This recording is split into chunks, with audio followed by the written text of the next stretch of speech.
Nashville until that curfew is lifted, and let the FBI and our federal partners do that work. But with that, let me introduce Chief Swan to talk about communication. Oh, it fucking went live right away. Good afternoon. Figures. Again, not to reiterate, but I think it's important to just note our role right now in the city is to make sure that we are working closely with our partners, law enforcement partners, to ensure that anything that they need logistic-wise, we're provided for them. And as far as the telecommunication partners, we're working with them, AT&T, to ensure that we can get communication established back safely. They're here to work 24 hours. It is a big There's a live news conference from Nashville, right? Itself, a we're couple trying minutes to ago. at least get the generators back in order so that the mobile phones. I don't know, it was earlier today, but all that they're saying right now, you have to pardon my camera, you know, I'm not allowed to go live on a mobile device, so I'm stuck rooted at my desk on my desktop. Sorry. They're saying right now that they got a person of interest, but this person of interest, because they got the same RV, who cares? They could have sold that, and if that person's not missing or dead, since they supposedly found remains, what does that matter? There's a third witness account. Now, I had 2 witness accounts in the videos that I made about this so far. There was a third witness account, and I had a hard time tracking that one down. I had to actually go to somebody else's YouTube video, add it on there, because I can't find it at the source. But there is another witness that says that the gunshots that they heard started at 4:30 in the morning, and that this person claims they called the police at 5 in the morning. This shit's crazy. I'm more interested in figuring out who this was that uploaded this video of the RV. They're showing this picture of the RV all over the place. They're showing it even now with this news conference. And that's it. Now they showed a picture of it at this guy's house from Google Maps from 2019 or something, parked in his driveway, and it's facing the other direction. That's it. We got a camera that has the bomb blast on this super odd YouTube channel, which is, we'll get into that in a second. We got a camera that has this bomb blast, and this person has not uploaded any of the footage that was before the thing pulled up there. Nothing. Nothing with the person driving it, nothing where they could have seen him getting out of there. They got that RV picture from a security cam, didn't they? So now they say they found these human remains, right? No more follow-up on that. Same thing with the shells. I'm confused about why they say there was all this shooting. Aside from that, it's weird for somebody to be able to just shoot. I mean, I live, in Milwaukee. I go outside and shoot. I'm sure I could get away with shooting 3 or 4 rounds if nobody sees me and I run my fucking ass off. But that ain't safe. In case you don't know this, cops in cities like this, they got listening devices for that. They can tell what caliber it is and what quadrant of the city it comes in. So you don't just get to go and take your 40 or your 9 or your 22 and just go out there and fucking indiscriminately fire rounds off. Even if nobody calls the cops, they have these listening devices and they will peg that shit down. So this dude was down there by 4:30 in the morning, bam, bam, bam, bam, shooting off rounds and waiting a few minutes in between and shooting off more clusters of fucking rounds, right? Really? And he did this, 3, 4, 5 times, it says? I mean, that's what all these witnesses were saying. He shot it off multiple times, right? So I don't know how it is in your city, but let me tell you how it's been in Milwaukee and in the cities around me that I know of lately. But there's a gas station right down the street from me, right? And this dude got robbed. And I go in there the next day, and he actually shows me the security footage. 3 guys walk in. 2 of them go to the shelves, start clearing out the shit like Red Bull and protein bars and all the expensive shit. 3rd guy goes right up to the cashier cage. He's behind glass. And goes right up to the cashier cage with a crowbar and starts trying to get in there. And I see the guy on the security camera, picks up his cell phone, dials, right? And the dude is showing me the footage, says, yeah, he calls the police, but the police ask him, do they have a gun? And he says, no, I don't know if they have a gun, but they're trying to break into cashier key. They didn't even come. They had to send the footage. This gas station, these guys, they had to send the footage to the fucking police to get them to even do a report on it, to show them, like, hey, look, here's the evidence. See all these guys' faces clearly. They didn't even come in masks. It's just a couple months ago, so it was after the COVID things. They still didn't even come in masks, right? But that's how it's been around here. You want the cops to come right away, motherfucker better have a gun in front of you, and he better be shooting it, or you better lie and say that's what's happening. So now here's these people in Nashville, right? They're calling, going, oh, there's somebody outside shooting shit off. I don't know if it has to do with defund or if it has to do with resources being lessened or what it is. I mean, that used to be the kind of thing that would get police pretty much anywhere to come. So I don't know how Nashville is. Maybe it's a little different there. But all these people call, supposedly, at least that we've heard 2 witnesses so far that have said they called the cops because they heard shooting, right? So this third witness, I have not uploaded this yet. I was going to play it now, but it's kind of long. So she says, though, that started at 4:30 in the morning. The recording from the RV, from the PA in the RV, in case you're unaware, that has been clarified time and time again by Nashville police and the ATF and the FBI. That PA was in the RV. There was no bomb squad from Nashville police broadcasting, get out of the area. That was what was in there from the person who set this shit up, right? They broadcasted say that bomb went off a little before. I said yesterday it probably went off right at dawn, right after. Let's say it went off a little before, 15 minutes before dawn, even like 6:45, right? That means that thing was broadcasting a warning that it was going to blow up for over an hour, almost 2 fucking hours, depending on whose story you believe. 2 hours. That's crazy, man. Who does that? And, there's so much about this that doesn't make sense. So as far as the shooting goes, right, whether or not the cops will come right away, they're shooting off these clusters of rounds, right? Well, where are the shells? Now, I understand, in a blast radius, you're going to have a hard time finding those shells. But does that mean that the person that was doing this shooting, first of all, they were walking around for that long with whatever caliber weapon it was, just randomly shooting at shit because nobody got hurt. They didn't shoot anybody. They were walking around for that long, just popping off rounds over the course of an hour, hour and a half. I told you, man, these cities have listening devices. So even if they didn't want to come right away, like here, somebody calls like, well, if you don't see somebody with a gun, fuck it, They would have been like, okay, our fucking listeners pulled up, this is 9mm caliber, this is in this quadrant. They would have been able to track the guy. So is he a fucking spook? He's a ghost? That's what I think it was a fucking recording. That's what makes sense because they even said in this conference just now that they found some shells, but they don't think that the shells were the ones that were fired from the gun. So, but it's still early in the investigation because that's how they always talk to you. But that's what I think. That's sketchy. The fact that the guy be able to walk around. Plus, I saw the first news conference at 9:00 from the Nashville Police Department that said, we did a sweep of the area, and even though you can't come in this 1-2 block radius of where the bomb went off, whatever it was, around 2nd Commerce. I've been in that city once. I don't know it that well, but so we can't come in this 2-block radius. Downtown is safe.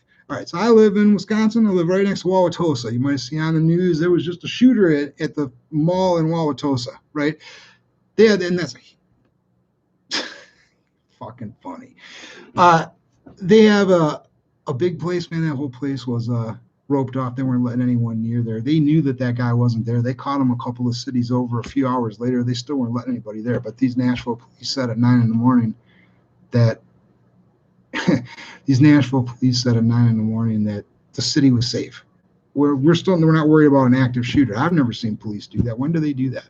When do they say they're not worried about a shooter when there's a shooter walking around randomly firing off rounds that manages to evade them for several hours? Shit's crazy. So they're at this guy's house now.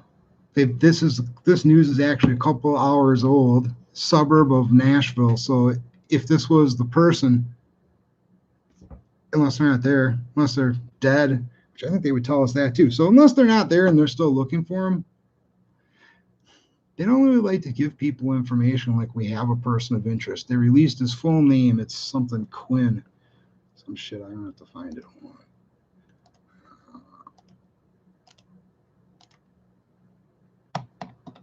Anthony Quinn Warner. Looks like he might own an electronics company. Doesn't matter. That's extremely complicated. So the first witness said that's the ginger guy that I had in the first video that I pulled off all that Twitter shit. The first witness says we were in our apartment. I'm assuming roommates. We went to our car a couple blocks away. We're sitting there going, oh no, what's going on? Bomb went off. That dude talked to the news for like 2 minutes, right? Only witness they had in the first couple hours. Then they had a second one was a lady. We didn't see her. We only heard her voice on another local station. And she's the one that said, oh, I think it was a guy on the recording. No, wait, now I think it was a girl. And that shit started at 5:30 in the morning. And the recording started at 5:30 in the morning. And I'm like, wait a minute. I saw people on Twitter posting who said they lived there. And I saw a couple other people, and I saw the news. One of the cops in the news conference said a few minutes before the explosion went off, there was a recording warning people to get out of the way. Now this lady's saying it's going on for like an hour and a half. I'm like, well, this is a big inconsistency. So the third witness, this one that was on with Anderson Cooper, said, yeah, it was going on for an hour and a half to 2 hours before the bomb went off. So information changes while you're looking at it. But one thing that's a weird consistency between those 1, 2, 3 people is that they all talked for at least 2 minutes, maybe more, uninterrupted. You know how it is with news. They pull up on you. If you're on the street, they stick a mic and a camera in your face. They try to get whatever you're saying. And if it sucks, they won't put it up. But if it's good, they'll use it. You know, they want it raw, though, right away. And especially when you're on TV like that, when they're live or just delayed by a couple of seconds, they don't really let you talk that long without prompting you and moving you in different directions, like to the point that they want, because they don't usually just let you expound like that. It's weird that all three did that, and all three were pretty calm. The first guy was in his apartment in the blast area and was sitting in his car when it happened, like 2 blocks away. Then the second person, the lady, she was with her husband in bed, stuck her head out the window after she heard gunshots, called the cops, stuck her head out the window after she heard gunshots again, then was evacuated. The third lady, I don't remember what her situation was. She was at a house or whatever, but she was close by also, and same thing, heard gunshots, said they were super loud, like they were right next to her, and was evacuated. Right. All three of them sounded like they're just like telling a story. They had all these facts and details. In fact, the second one was the only one that was like, oh, it might have been a guy. I know it was a girl.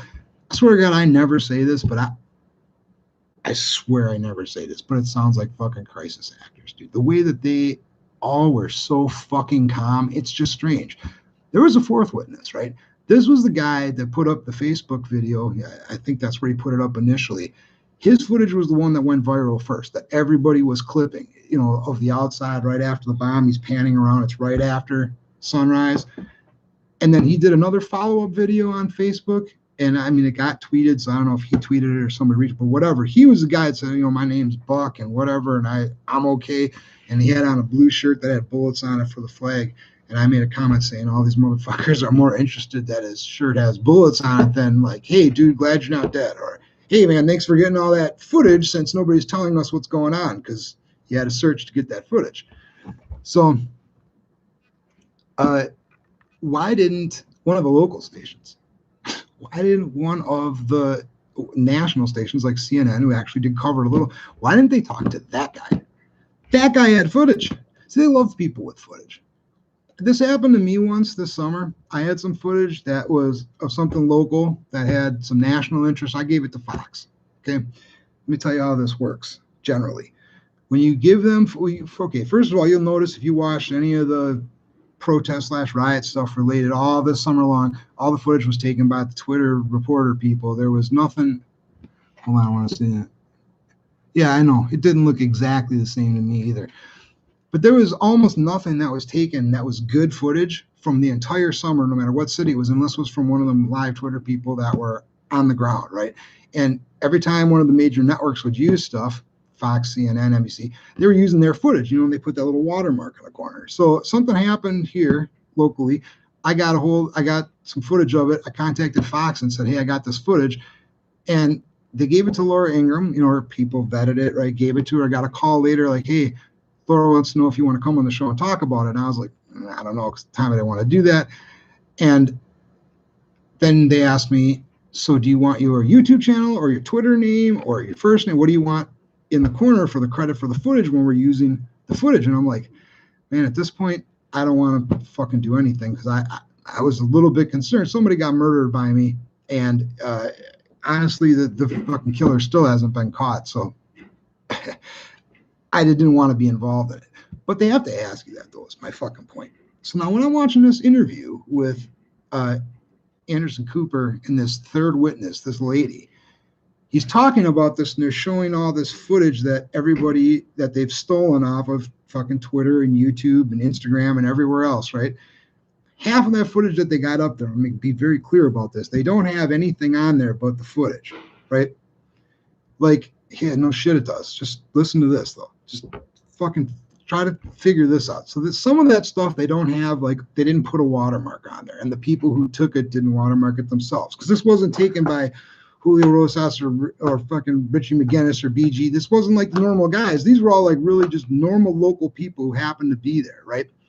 Because nobody had any inkling this was going to happen, supposedly. But when they get to the blast footage, the one where the camera's sitting there, doot, doot, and you hear the warning, and then it whites out the screen, and it looks like it comes from the right side. In the corner, they had that dude's YouTube name. Now, so in case you didn't see all the videos I'm in, is the person who tweeted that footage was a brand new account, like a couple weeks old, no activity. Okay. That footage came from a YouTube video. If you look at the YouTube video, the channel user that uploaded it started that channel 6-7 years ago.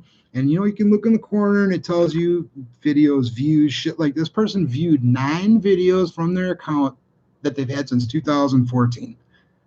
No other activity, no likes, no playlists, no comments, nothing. So this person never touched this account, and then an hour, maybe, after this shit happened, they've got that fucking video up there.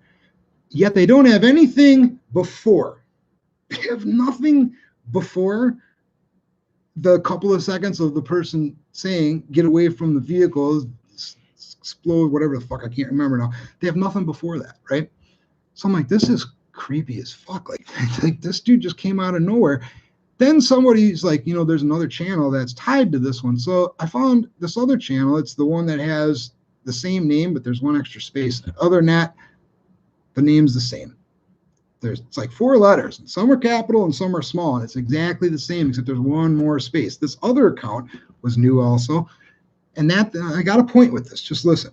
That account had 3 videos on it. There's 5, 2 of them were dupes. 3 videos. The first video was pretty creepy. Was uploaded September 11th. The second video, pretty fucking creepy. That was Googling the word apocalypse.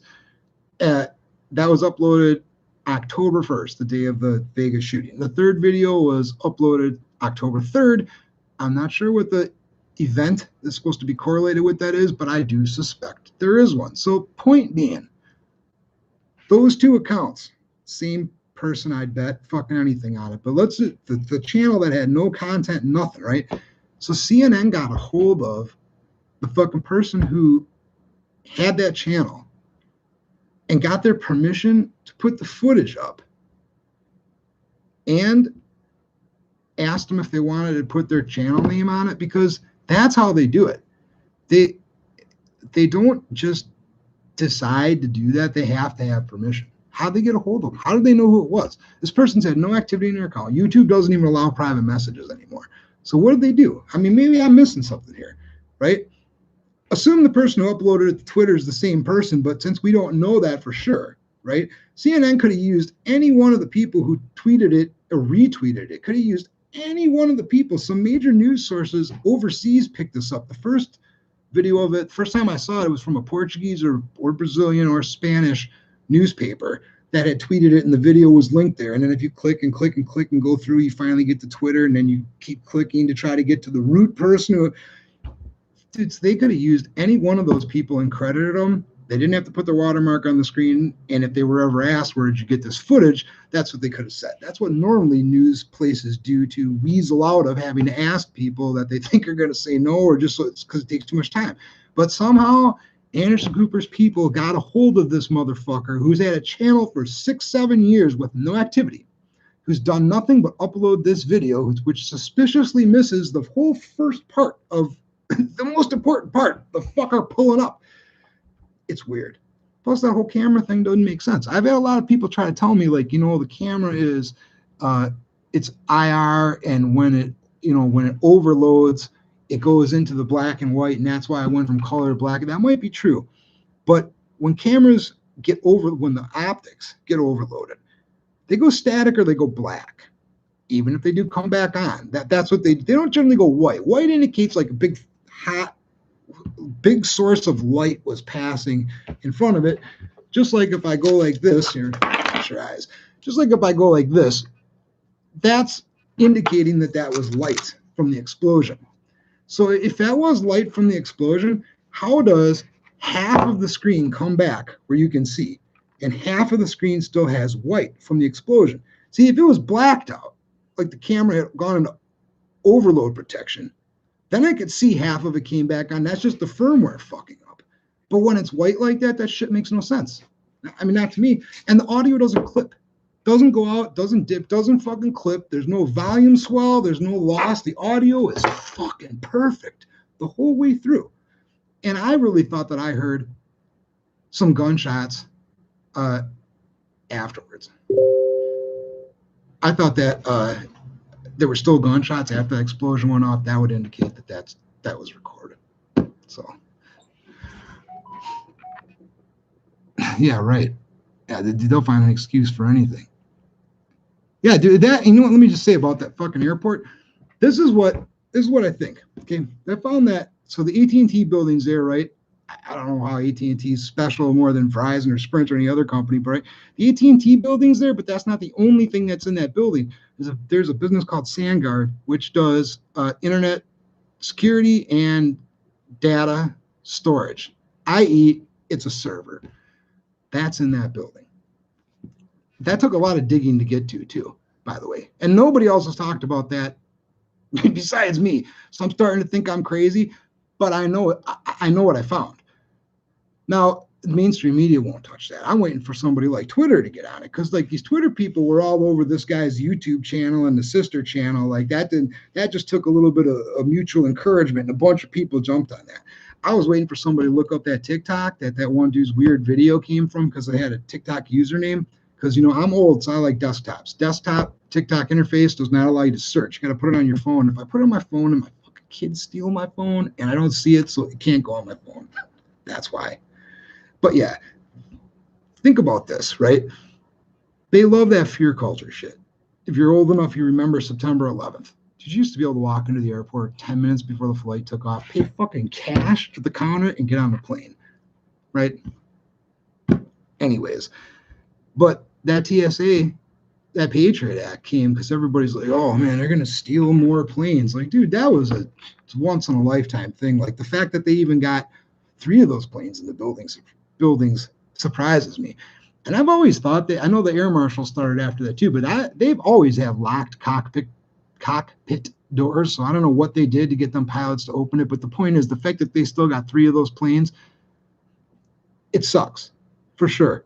But getting people so fucking scared that they allow the creation of this TSA, right? And now you can't even take, you used to be able to carry like a folding knife. You can't even take that on the plane no more. You can't take nail clippers.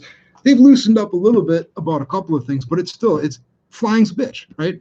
Fear culture, and et cetera, going to COVID, right? COVID's real. We got to be fucking careful, especially around old and sick. But overall, these masks, right? It's a piece of cloth, man. It's not.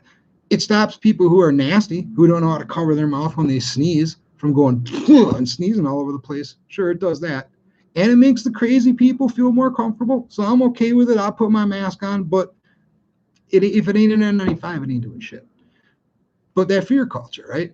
But what about this? What if this is part of just perpetuating fear culture? Because now, I'm not going to say the F word. The video will get pulled, okay?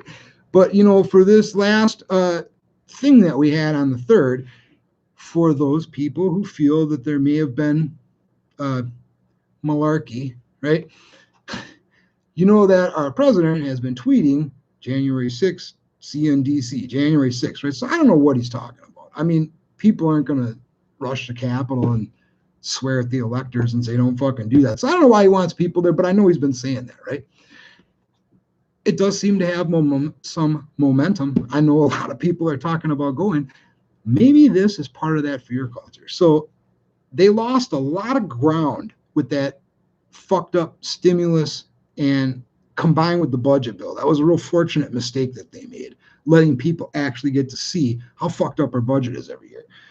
And maybe they're like, shit, we're getting just a tiny bit too much unity. So let's do something else to get these people fucked up so they don't start to get too comfortable and decide that, the masks aren't going to bother them that much or the COVID ain't going to bother them that much too much. Let's make sure they're a little bit more uncomfortable so they're not thinking like, yeah, just drive to DC. I'm only a couple states over. Fuck it. Let's just see what happens. Maybe they don't want us to do that. Maybe there was actually some kind of data on that server they couldn't correctly erase remotely, or, maybe it just, I don't know how to trace data through a server. I don't know that much about computers. I do know a little bit. I mean, I'm in hacking and stuff. I have some ideas of how that shit works, but I don't know how in depth it goes. I don't know how much they can trace, how much it matters if they have the physical server that data went through but wasn't stored at. I don't know. I don't know how hard it would be to get in there remotely if something was stored there and fucking wipe it. I don't know. But it sure seemed like this dude was trying to get at that to wipe these servers. Now, either way, whether or not that happened, this definitely perpetuates fear culture, right? You got a picture of, if I flip this camera around towards my screen, it's going to look like shit. So I'm just going to have to post it later or something. But you've seen the picture of the RV, right? It's the thumbnail for one of my videos. I'm sure you've seen it around. No other video, of course. You can zoom in on that all you want, and I can run that through a photo editor, but we're not going to see the dude who's driving it. I mean, it looks like a guy. It looks like he has a big, shitty paper mask on his face, a really big one. You can't see anything more than that. I just watched Heavy Duty Country try to say that he thinks he can see that it's an old dude because he has big ears or some shit like that. I don't know, maybe. But we're lacking information in areas with this that we shouldn't be lacking information in. We're getting kernels that are strange kernels. Like we got a person of interest in the suburbs. What's more fucking pertinent to figure out first is, do you have human remains at the bomb scene like you said you did? And, what can you tell us about that? Is it just a toe? Or do you got part of a body? You got a skeleton? You got dental records? What do you got? This is what forensic shit is about, right? All right, I'm going to read some of this. I'm sorry. I didn't mean to rant like that. Yeah, that did look like shit. Okay. Yeah, they got any, that excuse again to check the RV for bombs or weapons. They'll take an excuse for anything. Just like you can't stand up for yourself and defend yourself. They'll use any excuse they can to make you look like it's your fault. Shit's frustrating. That's another topic. Sorry. Yeah. Right. AT&T building was the obvious target, maybe, but that other company, let me look it up, just make sure on SandGuard, SANGARD. I'll just read this to you real quick. SandGuard Nashville Data Center at 200 Commerce. So this building is at either 185 Commerce Street North or 200, depending on where you look, but everything on Google Maps listed as one or the other. The data center offers co-location and managed hosting, enterprise cloud services, remote managed IT services, messaging and collaboration, and network and managed security services. SunGuard co-location, I don't know that word. Co-location services includes tailored co-location data center space, including cabinets with 4TU capacity, 442U capacity or security. You get the picture. It's a server. Also, totally separate note, dude, but what's with that mayor in Nashville, right? You see that where he giggles like a little bitch? What the fuck, dude? Talking about people dying in the city that you're the mayor of and you fucking giggle? And then he keeps smiling the rest of that uncomfortable 2 to 3 minutes. Well, Nashville's a popular city, you know. Dude, what the fuck? I mean, I know some people react differently to stress. You know, like that one chick yesterday with the footage. I don't know if you saw the one. I called her Gaspy because she kept going. I thought she was gonna come. I mean, she pardon me, sorry. She sounded like a porno movie though. But I know some people get panicky. Some people get excitable. But this mayor, you're the mayor, man. You're not allowed to smile from nervousness. You're certainly not allowed to giggle. That shit blew my mind. Yeah. False flag psyop is what I'm still going with that so far. Intelligence sucks. Right. Yeah, I know. It would be fucking awesome if it was trying to take out some kind of AI or servers. I mean, like if this was, I know this is conspiracy. This is just for fun. I'm saying, just don't take this. But this was like Biden's people trying to like get at servers that might have information about money transfers or shit with his family. Like, I might not get in office, and then I better fucking blow this shit up. That'd be crazy. But it would be kind of cool if that's true. I mean, first of all, just in case, I don't got a lot of people watching, but just in case anybody's watching us now or later, let's just dispel right away that this was white nationalists. This was not white nationalists. So just, I know nobody said that yet, but if anybody thinks that, this is not their MO. They don't warn people. When they want to fucking kill, they kill. All right. And if they had the tech skill to be able to make a message that starts when they tell it to, broadcasts a certain rotating message in a perfectly non-traceable digital computer voice, like you call the date and time phone number on the phone, or you're using, right? They can do that. They can make the message change, and then they can have it start a countdown right before dawn so that it goes off at the exact time they want. Somebody who has that kind of tech level, if the white nationalists had that kind of tech skill, we would not have any government buildings left. Okay, or we'd be in a white nation, all right? This was not a right-wing shot. I mean, it may not have been quote-unquote left-wing, but this was not the right-wing. Certainly wasn't MAGA people. There's no fucking way. That's just what Twitter says, and Twitter's full of shit anyways, but I'm just throwing that out there. So, well, gunshots and suspicious RV were reported. Gunshots were reported, the earliest I had heard was 4:30. So this went off either at dawn or 15 minutes before dawn, maybe. So 2 hours, 2 hours and 15 minutes. I didn't hear anything any earlier than that. But let's just say you're right, and it was 5 hours before. To what I said before, it's even crazier. What, a motherfucker goes out there with a rifle, handgun, doesn't matter what caliber, just fires off some rounds into a wall, even into the ground, and then just or runs like he's sneaking around, hiding behind a car, waits 10 minutes, no cops show up, so he pops out, shoots a few more rounds off. You can't do that. You can't get away with doing that, not in the city. That's crazy. 5 hours makes that even more suspicious. Right, fiber optic hub. I like where you're going with that. That makes more sense. Right? Okay. So if it had an underground facility, I wonder how much damage it did. Because that news conference that I just watched from the Nashville police, mayor, and the FBI guy said that the damage was blah, blah, something like 40 buildings. So obviously one or two buildings took the majority of it. They're counting anything. I wonder how far down it went. If you watch the videos that I posted, if you haven't seen them, you can go back later and check out the ones on my channel. They all have the same title as this, that they show like from 2 miles away and from 6 blocks away, and then somebody else's camera from a couple blocks away. That was a big blast. Whoever did this knows how to build bombs. Oh, so there's something else. One of my exes sent me this when I was talking to her about it. Let me just check this real quick. I forgot to download the document that she sent me, but she sent me this. Where the hell did it go? It's a. Hold on. There it is. Oh, now it's a fucking downloadable PDF. Jesus Christ, am I thick? All right, one sec.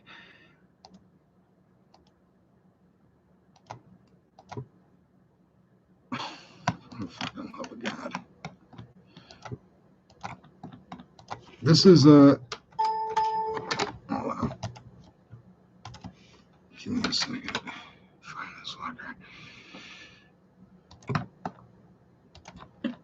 I got so many subfolders. I don't know where anything is. I just every time I think I got something, it ends up moving to somewhere. For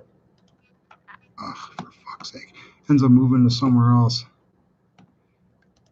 And I keep trying to move the shit off of my main drive to my D or E or F drive, and wellness. For the love of fucking God, hold on a second. 2006 calendar bomb. Okay, so here it is. This is bomb threat standoff distance. Okay, so they have threat. These are the categories: threat description, explosive capacity, building evacuation distance, outdoor evacuation distance. So for a pipe bomb, 5 pounds, 2.3 kilograms. Building evac is 70 feet, 21 meters. I'm just going to keep this English. Outdoor evac, 850 feet. Suitcase, briefcase bomb, 50 pounds, 150 feet. Outdoor, 1,800 feet. Right, then they got compact sedan, passenger cargo van. Skip down to the juice here. Small moving truck, delivery truck, moving van, water truck, semi-trailer. So let's go with between passenger / cargo van or small moving van delivery truck. That's where RV is. So for passenger cargo van, 4,000 pounds is the explosive capacity. I guess that means what they think you could pack in there, right? So you need the motor and other space. 4,000 pounds. Evacuation distance for inside is 600 feet. And for outside, 2,750 feet for safe blast radius. For a small moving van, up to 10,000. And I got to tell you, from the little graphics they have here, it looks closer to a small moving van. 860 feet inside, 3,750 outside. That's what they rate for blast radius for bomb threats. So we'll see how that goes.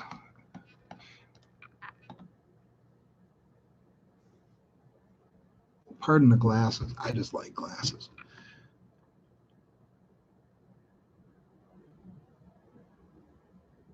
Yeah, September clues. I don't know what that is. I'll have to look into that later.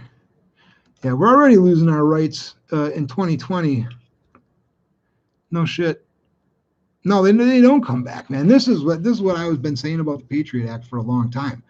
That shit was supposed to be temporary. I remember when W said, "This is just for a little bit, just to get us over this hump, to make sure we got this terrorist threat," and everybody's signing their rights away. Yeah, fuck it.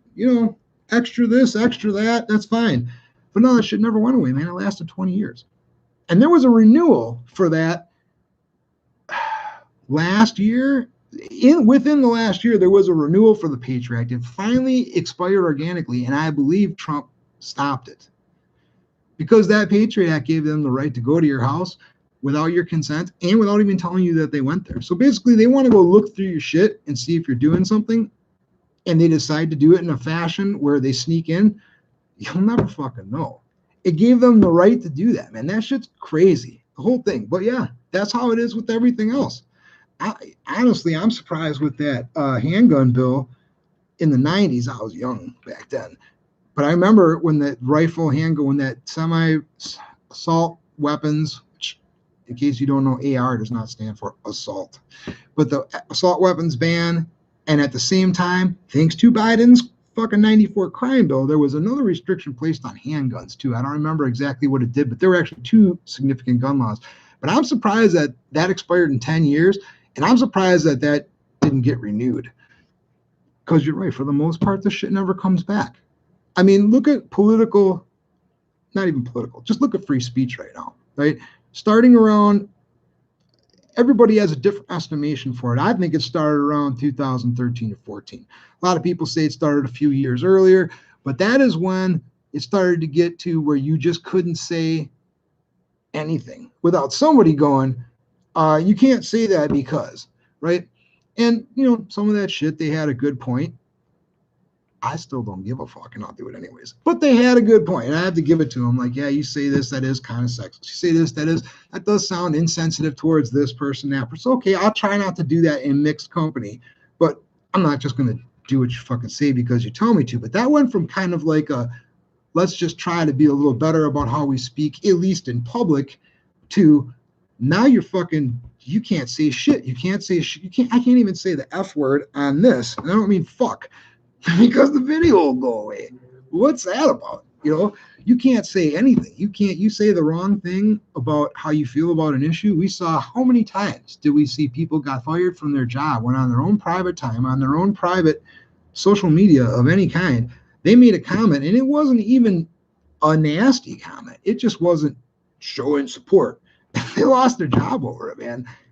That's not freedom of speech. It's totalitarianism, dictator bullshit is what it is. So how does it come back? Yeah, right.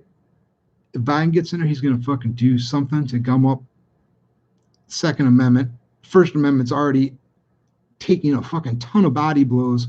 How do we get it back? That's what Trump was about. Listen, I didn't vote for Trump in 2016. I certainly did not vote for Clinton. I voted Libertarian. I almost always vote independent or Libertarian because I'm always disgusted with Republicans and Democrats. But between 2016 and this last election, man, I grew to see a lot of things that Trump did and go, wow, I can't fucking believe this, man. He's different. He's not Mitt Romney. He's not George Bush. You know, this dude's different. He calls himself a Republican, but he's not really a Republican. So I started to support him. And the more I supported him, the more I read about the shit he did. I was like, man, this dude's actually pretty incredible, right?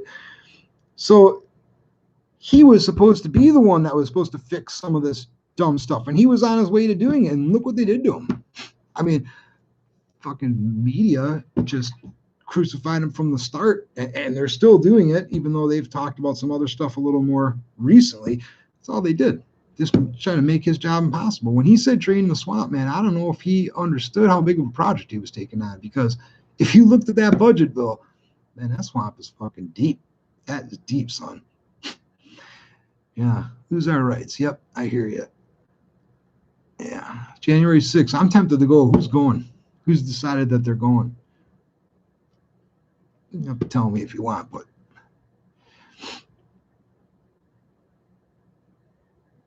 yeah, no info about that site really at all. In fact, at one point I pulled a picture, probably using Google. I don't know if I went to DuckDuckGo or Bing or whatever, but I might have cross-referenced it. But it for all the businesses that were listed around the intersection of 2nd Street.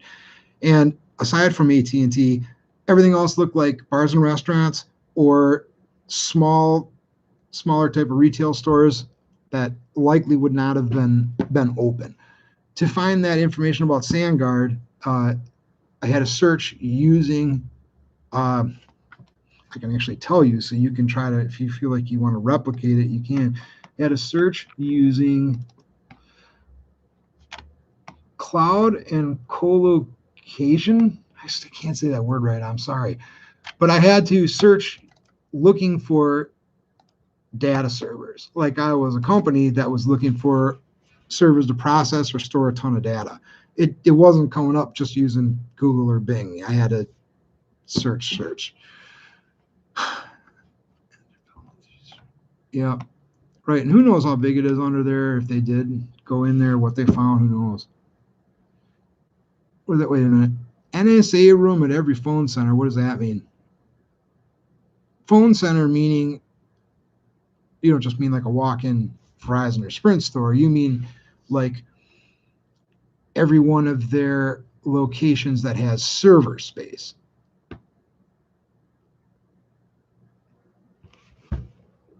Yeah, I'll get to that September shit eventually. Okay, that's interesting. So a couple more comments. I'm going to look at them. Isn't that nice not fucking having super chats? Whatever, just talking shit. But as far as, oh, God damn it, fucking ADD, pardon me. I'm prone to swearing. If you didn't know that, then I apologize. Fucking A. Oh, there was something there. I'll come back to that in a second. Forensics. You know, let me ask you this though. How long does ballistics take? This is a different question, okay? Because I know somebody that got murdered this summer, and the murderer walked right up to him in broad daylight in front of his place in a very residential area, not an area known for high gang activity. Some drugs in there, but like underground drugs, like everybody does them, not like people on the corner passing out or walking around selling shit hand to hand. But overall, a decent neighborhood, not the kind of neighborhood no violence. Dude walks up to him, middle of July, broad daylight, puts one in his head, and then boom, boom, boom, boom, 4 more in center mass, like sending a message, then walks away. And I was tried to call the police and say, like, have you guys got any leads? Have you done anything?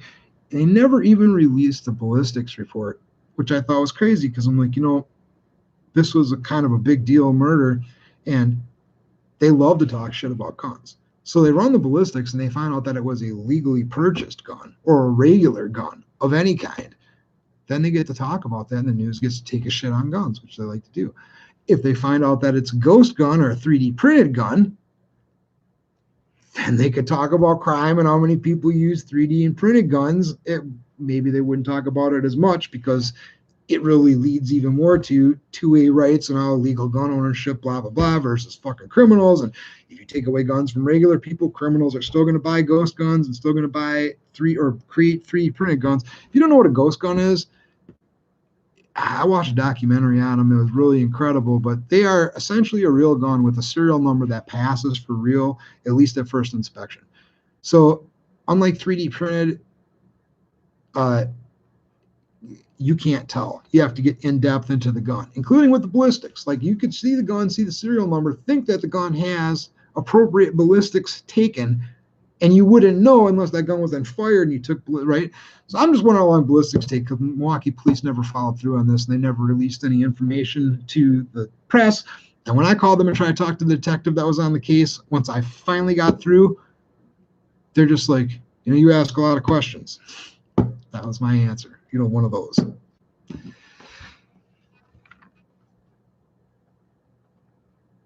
Are they going to blame Whitey for this? They're already trying to blame Whitey, dude. Read Twitter. If you don't read Twitter, don't read Twitter or Reddit because it'll make your brain melt. But read that and you'll see. Yeah, they're already on top of that from the beginning.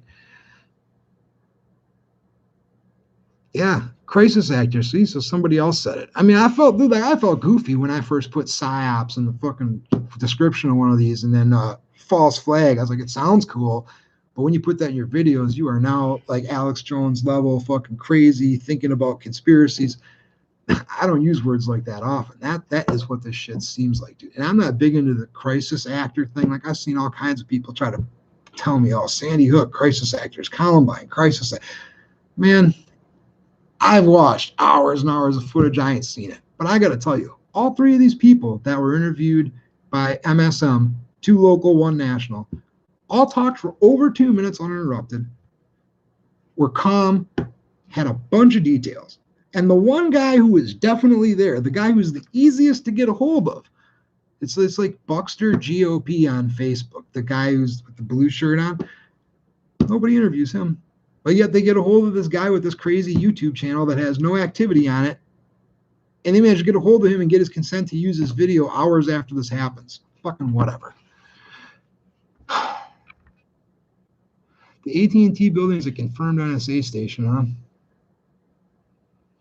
Recently tasked with forensic analysis of Dominion servers. Now, that I heard that from somebody.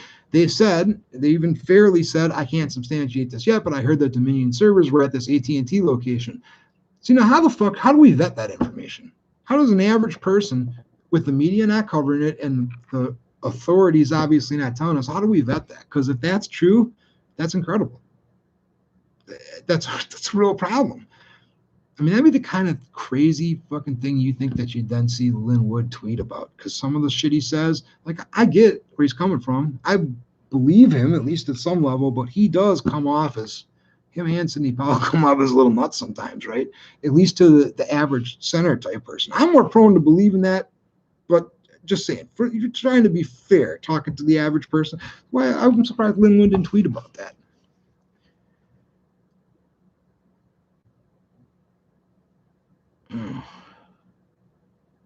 Who's Noel? Sidney Powell did say something, huh? And who's Noel?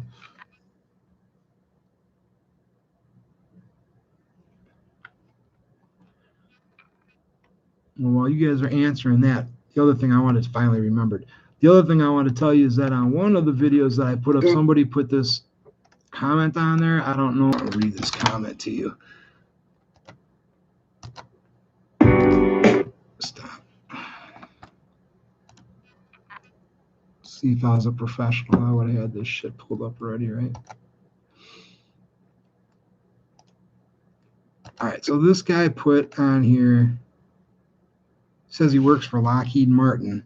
He says, right, and I haven't seen this guy in the comments here yet. So it says he works for Lockheed Martin, says what's located at the building, the National Surveillance Program for Cell Phone Media Data. It's a clandestine operation, a wipe job, no more NSA records. That will basically be the court order of the next new administration. This to me means Biden. How about that? Guy claims he works for Lockheed. I don't know. You would think somebody that works for Lockheed probably wouldn't tell you they do, but what he says does go in line with what I was just talking about. So that sounds like what you two guys are talking about with this NSA station shit.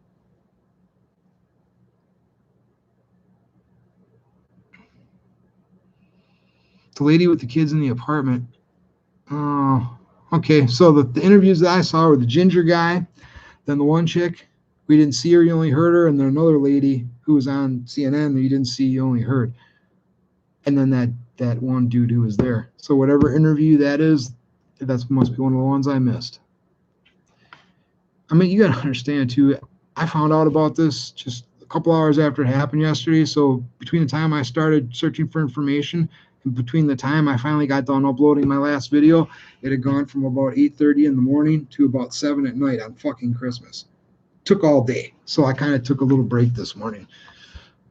And I left after the cops being on the door. Oh, so she was the lady that was with the ginger dude. Right? Is that what you mean? Oh, no, that was the second one, the one who said that. Oh, that would be the third. Okay, I know what you're talking about. So it is the same. It's the same one that I saw. You must have just had a different source for seeing it. You're going to make me click on a link while I'm in the middle of a video? What kind of host am I? Especially since I don't know how to screen share because I suck at this.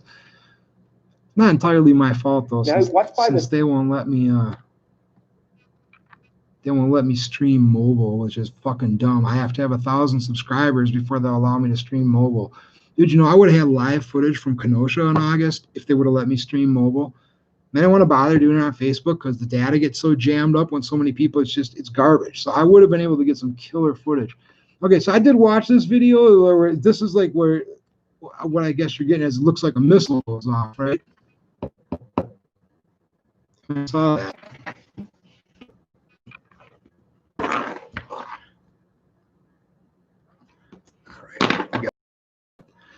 All right, let me see. What other information do I have in relation to this? Well, yeah, I saw that before. DEW. What is DEW? Something electronic weapon? Is that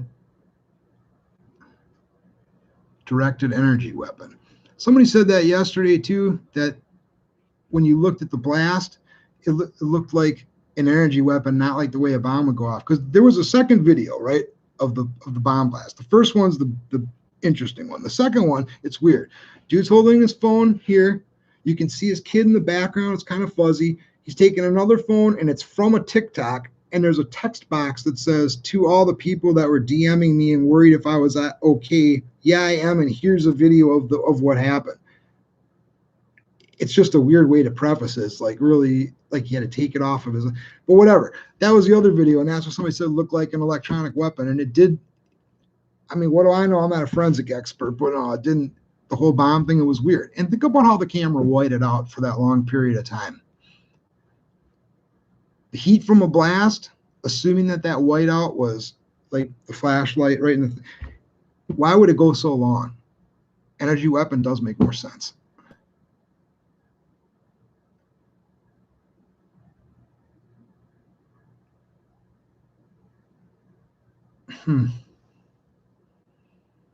Well, I would have figured that they would restrict the airspace just because it happened. Yeah, more so if they believe they have some kind of land-to-air weapon that they could use. Or you're thinking more so that because it would come from a plane, that wouldn't make any sense. Our borders are far too secure to have foreign stuff in the air. You're saying more so from land to air. Yeah, true.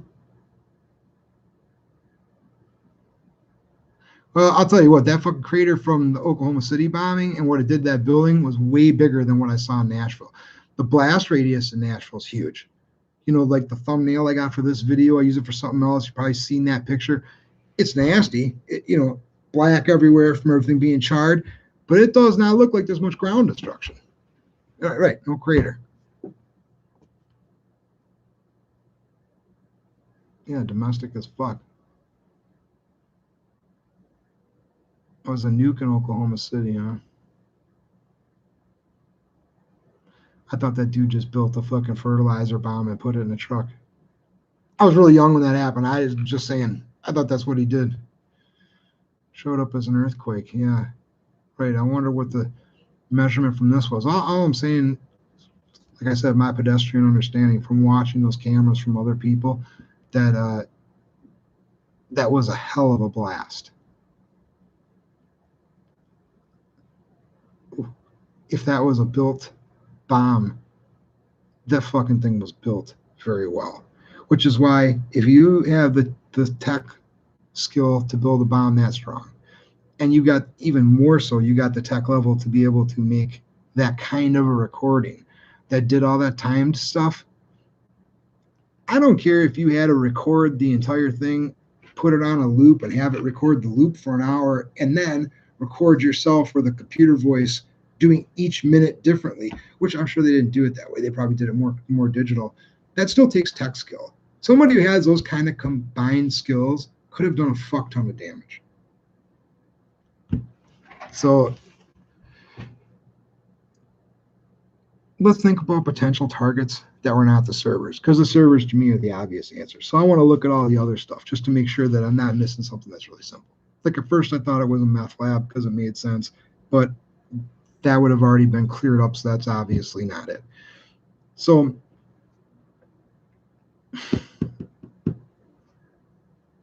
what other reason would you have to blow that up in the fashion they did, with a warning in an area they knew likely would not be populated, especially on what do you think? Maybe the fact that they did it on Christmas was to draw people's attention to the idea that the area would likely not be populated, coupled with this bizarre message and warning, so that the general population would think the lesson here, the message here was just somebody crazy who wanted to scare people, when the true message here was dude wants to go after these servers, but does it in this auspicious way to intentionally make it so that the second you start talking about it, you sound like a conspiracy nut. Even if you're right, even if we're right, I think we are. But to the average person, if you're trying, like I'm trying to convince my mom, who don't believe a word I say about anything, I'm gonna try to convince her, man, did you know that this thing was actually set up and this is what I think? She ain't gonna hear it. A lot of normal people they're just not gonna they don't have the capacity to think that way, because they can't, because then it starts to freak them out about everyday life. Some people just don't have they can't get out of the box in that way without also fucking panicking and going over the edge. And I think sometimes when they do shit like this, especially this, it's designed just with that in mind, because it's just like this election. Like, dude, I gotta be careful what I say here, but the three different ways that we are looking at, from mail-in, the machines themselves actually flipping, and then the machines themselves with the fractional shit, right? All these potential things. The average person's like, man, if you picked one thing and went with that, maybe I could get behind it. But three things, this is such a conspiracy. This means I can't trust anything in life, and dude, their head will explode, so they can't hear it. That's why they did it. Like, they could have used any one method and got the same results, but that's why they diversified, to make it more fucking nuts, just so it's harder to make the average person see it and go, man, I can't believe that. I think it's the same thing with this. Like, this dude could have got, or this group could have got this done several different ways, but they did it like this just to have so many, different things that it makes it harder for the average person to stay with it for too long.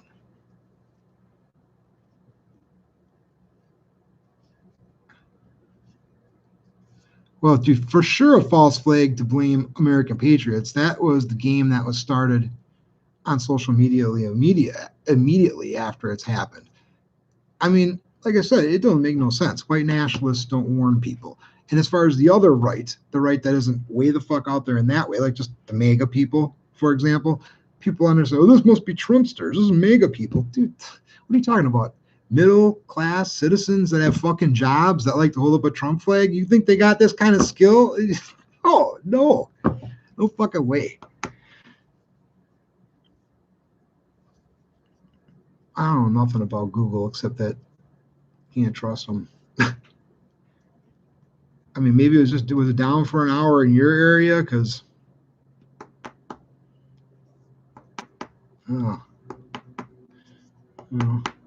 assuming you know what you're talking about there, you got me on that. I'm sorry, I'll stop that. I'm trying not to smoke on camera because that's a bad example for kids, and I would hate to set a bad example. I'm being funny. No kids should be watching this.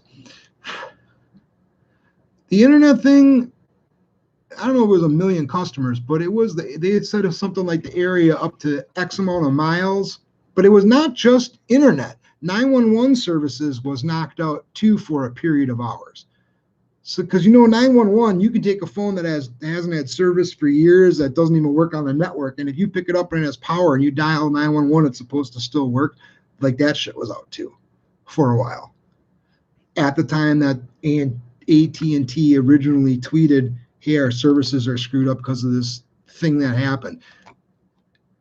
10, 11 a.m. yesterday, Eastern time, I think.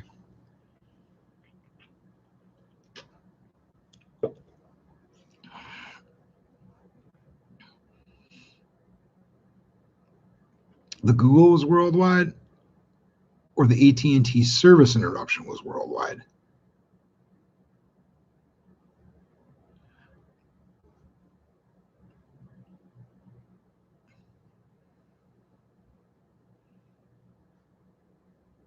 They cut services voluntarily so their service wasn't knocked out from it. That would be awesome.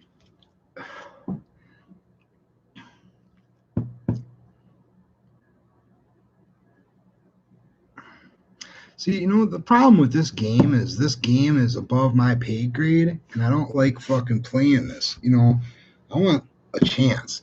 Like this ultra fucking hacking and like these psyops, this is beyond my financial, personal resources. I wouldn't say it's beyond my intellectual resources because I could be part of a team if it was explained to me. I'm not dumb, but I'm just saying, like, this shit, I want them to fucking get fast forwarded to the part where this gets interesting.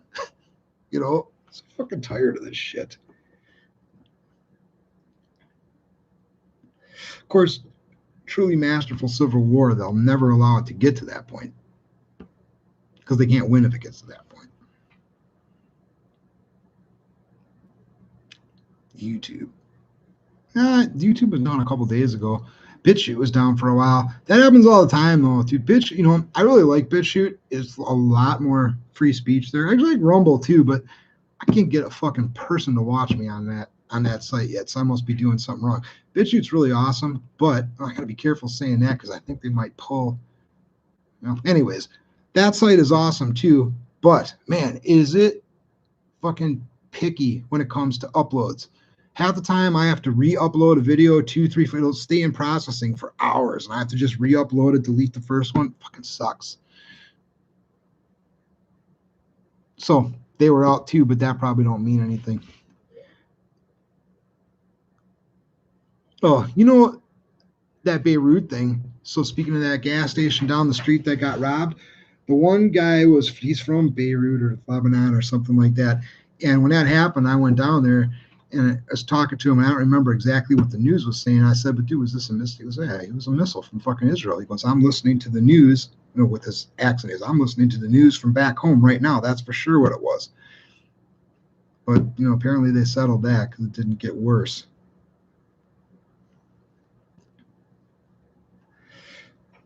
And that shit pisses me off, dude. I wish I had better weapons to play the game on that level. I wish that EMPs were real.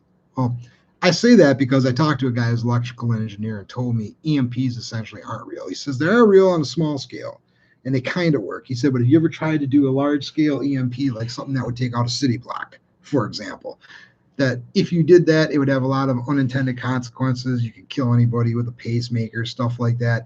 He went on explaining this to me for a while, and he's an engineer, so I don't want to try to quote him and I sound like a fucking idiot. But this is what he said. He said, so it's not really, even though the technology exists to some extent, it's not really practical warfare by any means. And I'm like, man, I don't know. Are you just telling me that, or do you really not, or do you not know, or are you being serious? But that's what he said. But like, dude, that's what I swear. That's what would fix this country.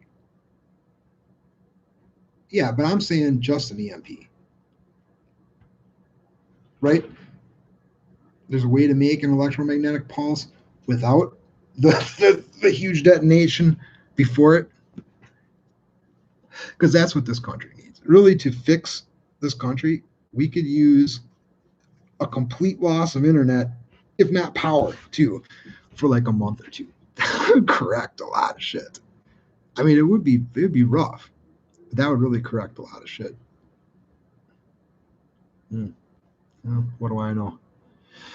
All right, what else do I got left?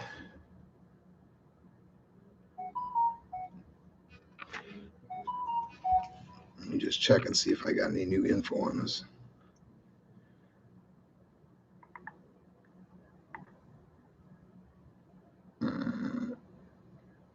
Nothing good there. Another murder in my city, man. There are a fucking ton of them. Yeah, I got a video coming up about. Yeah, I got a video coming up about my city's murder rate.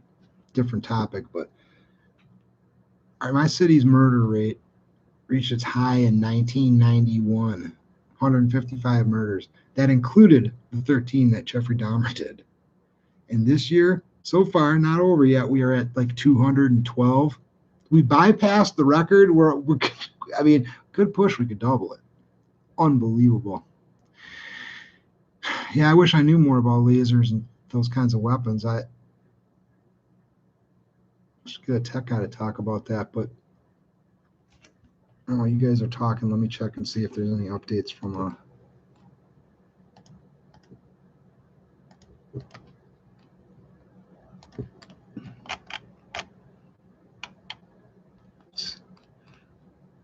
That suck.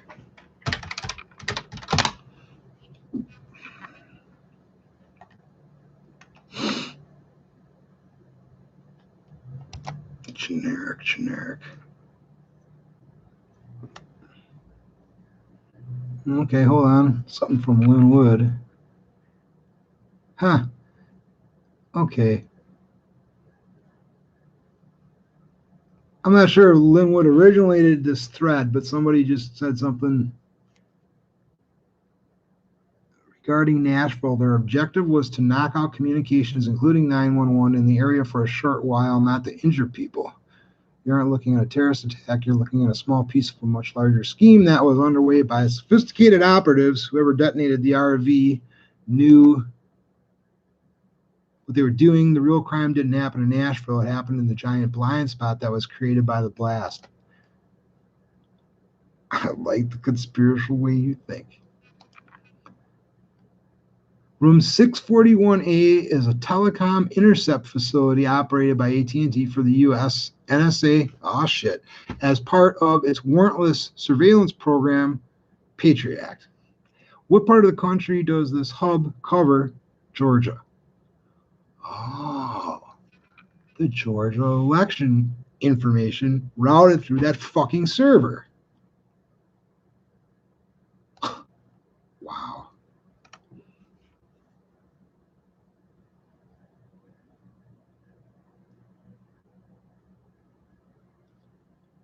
Oh. Yeah, right. Oh shit. My conspiratorial fucking hard-on just got up from that. Okay, let me check real quick with the Anthony Quinn Warner.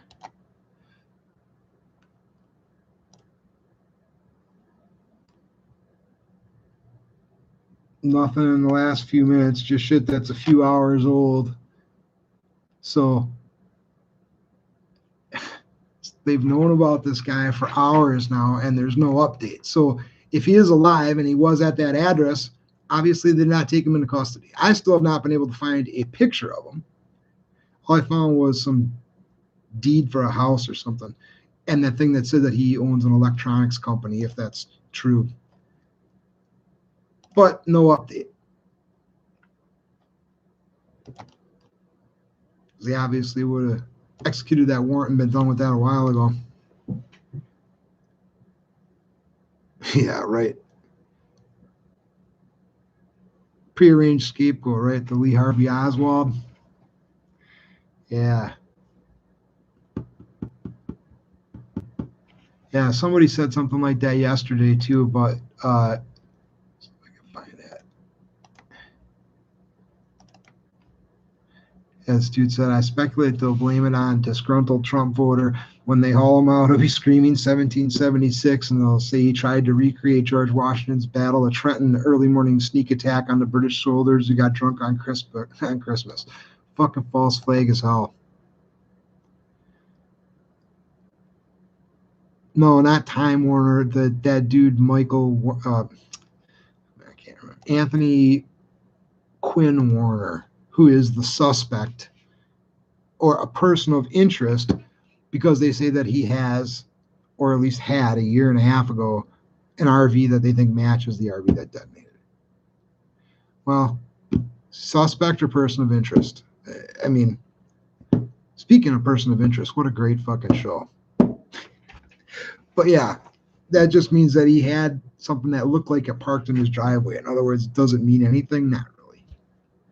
I mean, I don't know extensively about RVs, but I got to imagine when there's a model, a brand and a model name on them, and they're similar. You know, you're not just going to have, there's only one exact Winnebago like this, dude. They make more than one of each fucking one. So just because this guy had one in his driveway, unless they've matched up the plate or some other information, so whatever. Yeah, right. Killed in the blast. That's what I was trying to say. Like, what do they got? They said that they found human remains. Where's the forensic shit? Was it teeth? Was it a skeleton? Or they got a fucking toe or a finger? I bet, right? They don't have anything substantial, or they'd be telling us about it. Seems like it makes more sense to go after to get forensically on top of whatever they found. And I know it ain't gonna happen in 2 hours, but they're not talking about it. I have a feeling it's just that information, that part of the story is just going to disappear.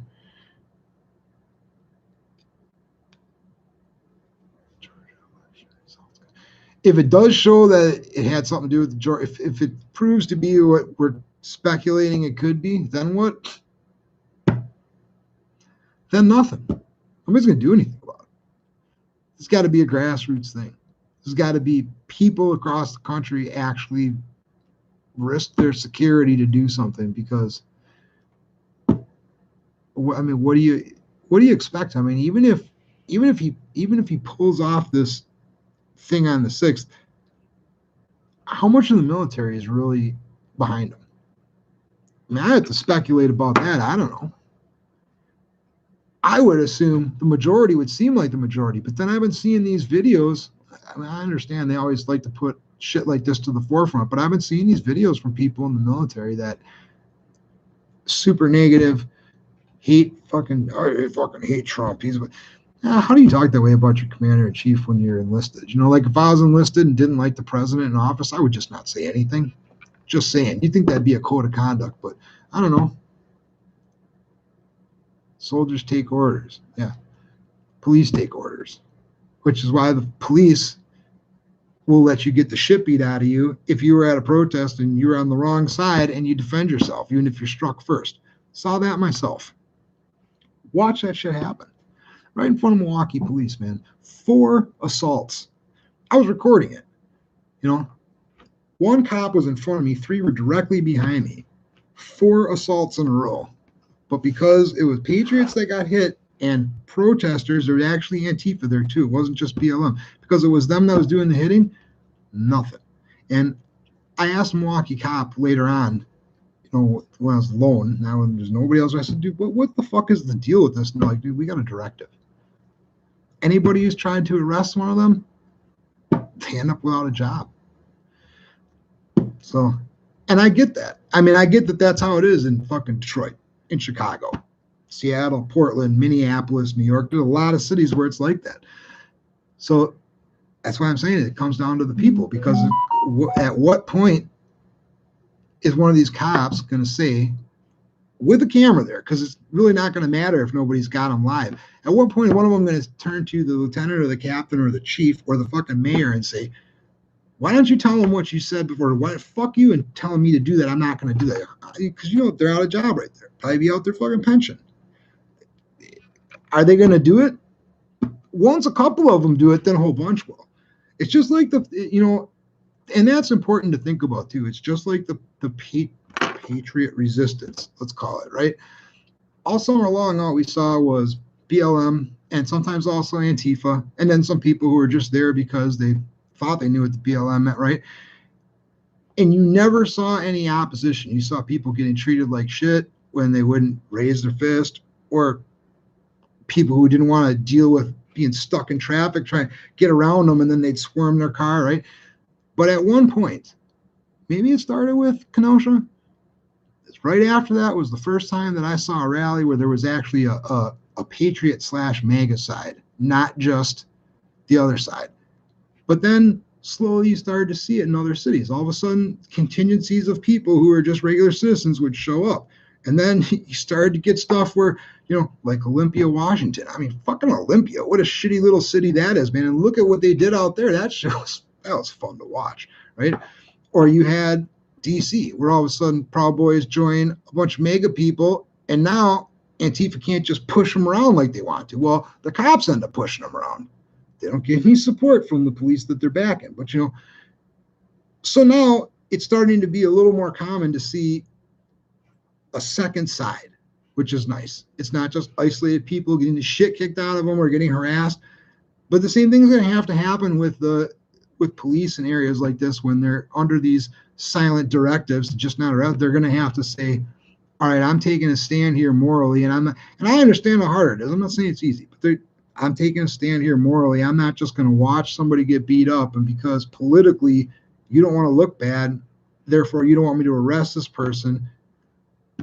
I'm either going to do it anyways, or I'm going to say something about it where people can hear it. I mean, if that doesn't start to happen, I mean, it'll have a domino effect if it does, but if that doesn't start to happen, then average citizens have to start looking for a way to defend themselves and not just stay safe from BLM, Antifa, etc., but also from the potential of legal issues. Let's put it that way. No other fucking way.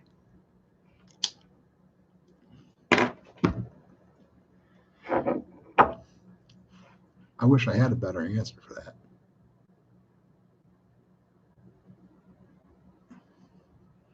But we'll see what happens January 6th. I feel like it's my duty to be there just to be able to see it. And if nothing else, I go there and live stream it just to see what's happening. That'd be cool. I can do it on Facebook, but Facebook sucks. Or Instagram. Fuck that. Way too much censorship. BitChute doesn't yet have live streaming, so I can't do it on YouTube unless I have 1,000 subscribers. Then I have to ask their permission to join their program. Then they'll let me live stream from a mobile device. I mean, how dumb is that? So I can either go there and try to take video and upload it later, but not just do what Antifa does, right? Just put on a fucking shirt with tape on it that says press and stick my nose in there. And when I feel like it, then I'll let my side come out. And I'll be a patriot. Then the rest of the time, I'm just press. You can't, fucking police, you can't arrest me. I'm press. Should do that shit like they do.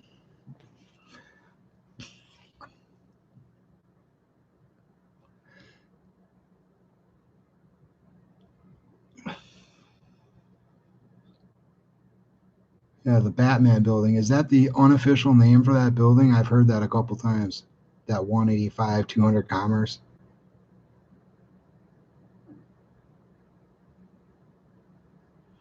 Periscope, I haven't fucked with that one yet.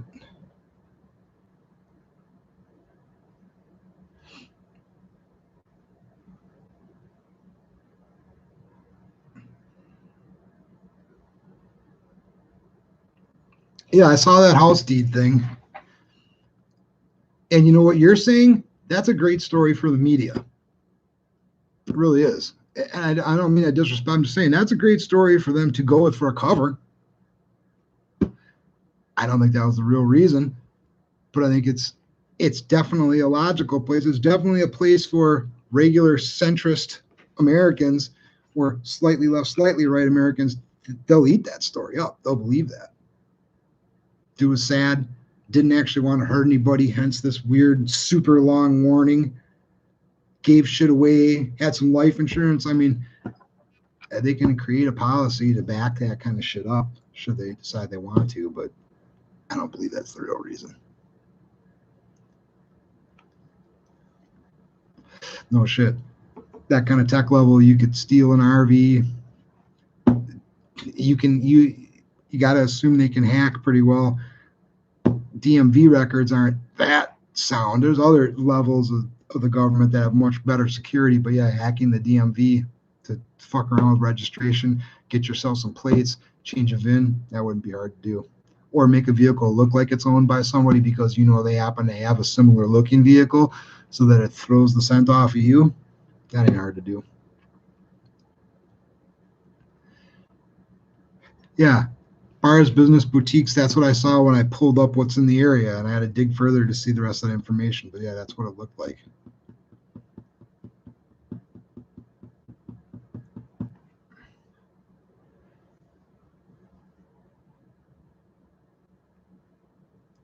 I don't buy that's what it was. But I will tell you a quick interesting story about suicide in case you didn't hear this one yet. That Japan's had more deaths from suicide than they have had from COVID this year. Because Japan's one of the only countries that keeps up to the day records on people that commit suicide and tries to list their reason and stuff like that.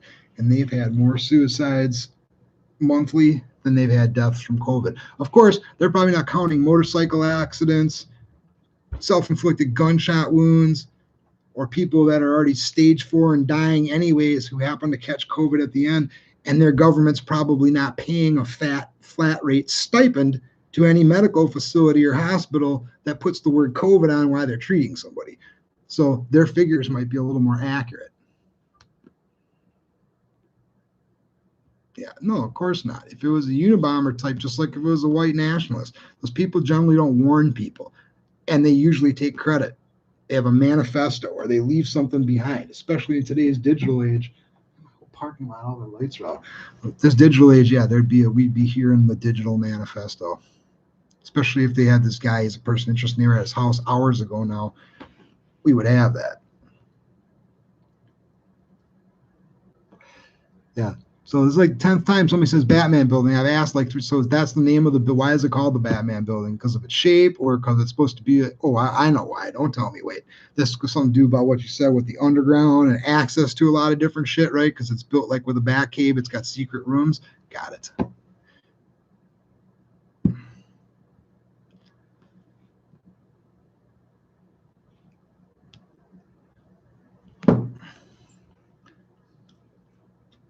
Yeah.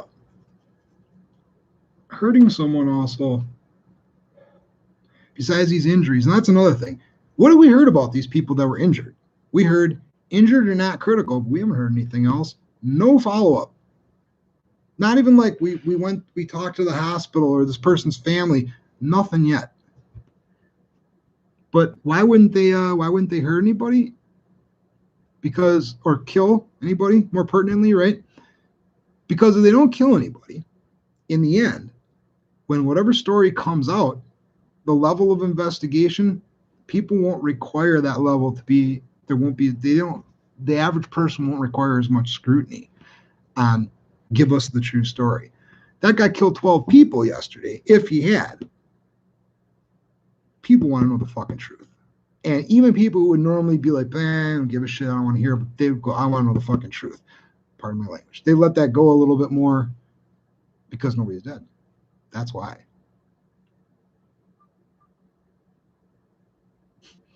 Back cave. Yeah, false flags don't want, get out of here. False flags don't want deaths. Right.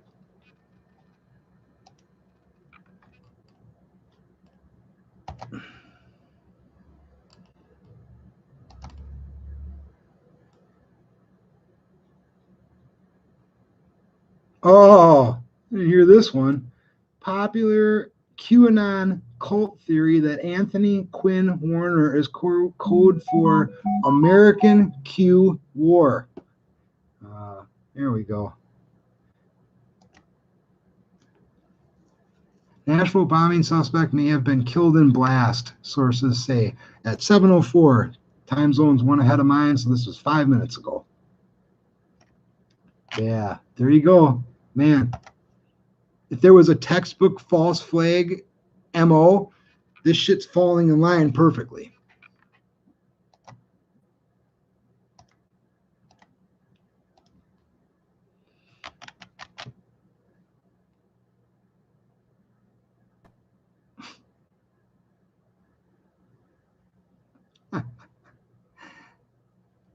Dude, oh, man, I'm going to type this into the chat so you can see how this person typed it here. This is funny. I mean, you know, check this out.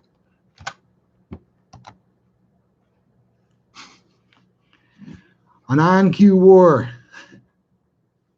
It's a good point, though, man. I mean, you could say it's a stretch, but it is weird that this guy's name, that they can make the, whatever you call that acronym or whatever, it is interesting.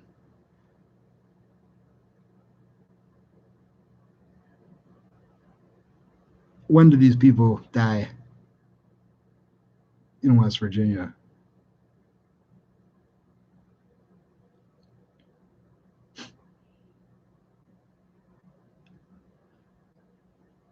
Because I'll tell you, I know somebody that says, I know it's just bullshit, but I know somebody who says that they know, not even law enforcement, but like some feds, and they actually told me that I have not been able to vet this at all, but they've told me that several hundred people have died in Portland in relation to this protesting and rioting since the beginning of the summer. And I'm like, dude, no way.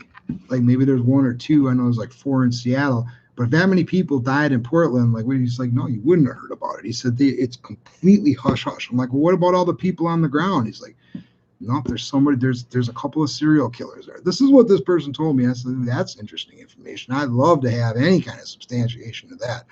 But I can also see how that could happen. And how, you know, how they definitely would try to cover that up. That doesn't make anybody look good, especially the people in charge of that city who are all fucking clowns anyways. So that's why I'm asking you about West Virginia. But, you know,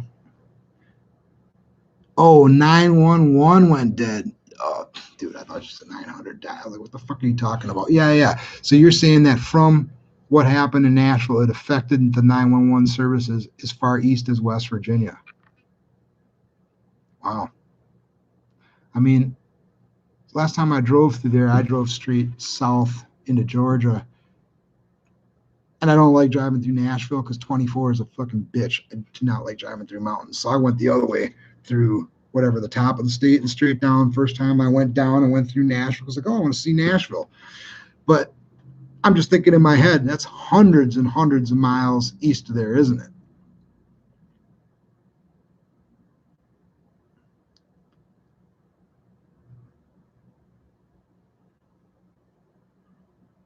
Oh, yeah, I'll check out anything, man. I like this kind of shit. I saw active shootings. Well, I mean, there are active shootings in Milwaukee, too. But, I mean, you're not talking about just like regular gang shootings. You're talking about something either political or protest related. I swear I saw something in one city. I saw something about one of those cities, but probably was Portland. Miami, I didn't hear anything about. In Texas, where in Texas? San Antonio, Houston, Austin. Doubt it was Dallas. I'll check that while you guys are sussing through it.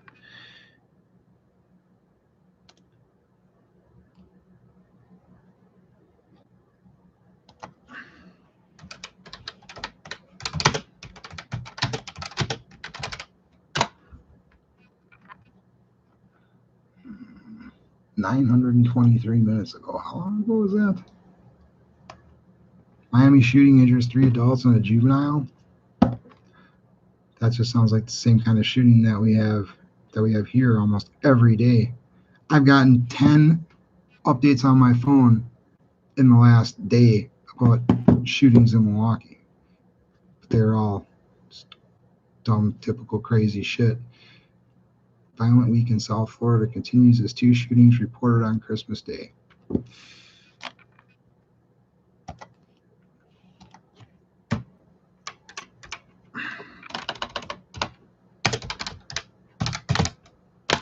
Portland.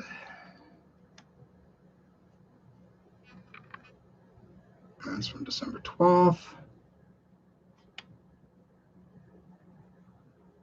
Officer shot in Portland. Is that what I'm seeing? God damn it. Stop moving.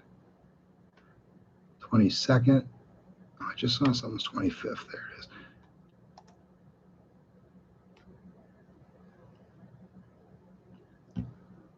Suspect arrested for random attacks with bat. Officer injured. Shooting investigation in Lloyd District. 1 individual deceased, another injured. That's all 25th and 26th. Shooting investigation in Park Rose neighborhood. Shots fired on a bus. Yeah, I mean, I hear you, but that just sounds like typical shit that's happening in my city every day.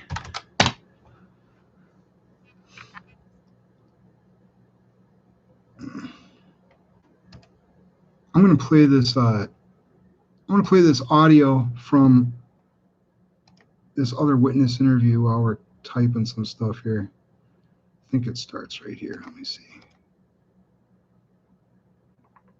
Go ahead and take a look at just. I'm stealing this from Craig's video because he's the only one that has it. It's BCP. I watch him all the time. He's good.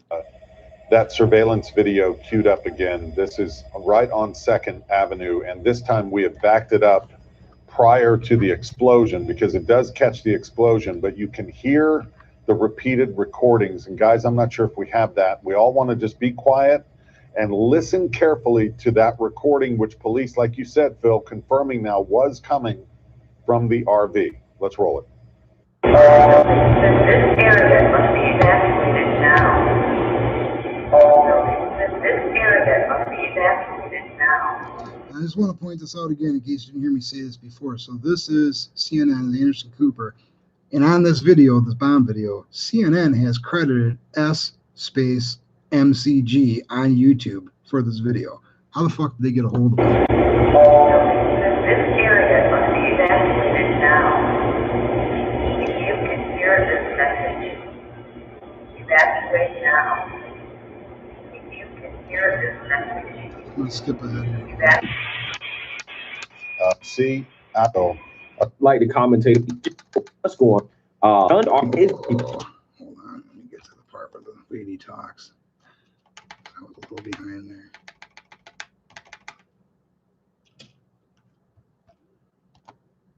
Sometime between 4:30 and 5 a.m. I'm not exactly sure. The first time we heard the gunshots, it sounded like an automatic weapon.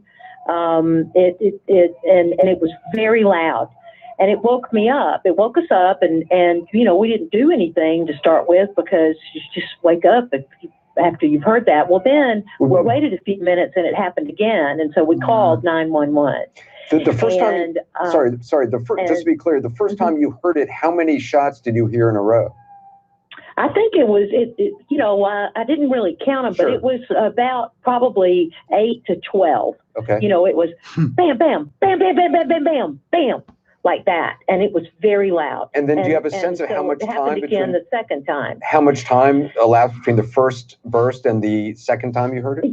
You know, it seemed like it was probably longer than it actually was, you know, and so maybe it was 5 minutes, maybe 10. Okay. And then it happened again, and then we called 911. Well, then when it happened the third time, and we called 911 back again just to make sure, and there were responders who had already come down there after we called the first time.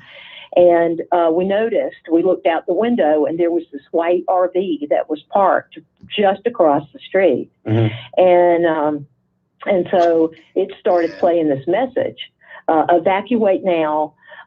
This vehicle contains a bomb and it will explode. And I think they may have been playing some other things. It was a mechanized woman's voice. It was computerized. So it didn't sound like a woman had recorded it herself. It sounded somehow computerized. It sounded no flies like it on was you, a Anderson. computerized thing. You know how you have those automated calls and you have automated stuff, and that's what it sounded like. And that went on for a good long while, because by that time we called 911 again, wanting to know what should we do, And what did they tell you? do? And they were trying to get information from the police who were down there to try and figure out what they needed to tell us. Well, in the meantime, we started gathering up our stuff. I had to get my cat. I had my 85-year-old sister who was staying in another apartment. We were in short-term rentals on this floor, and we didn't have any guests. But my son was visiting up here. She goes on a while, don't she? Here, and they were in two different apartments. And from the one that I've lived in for 15 years. And so then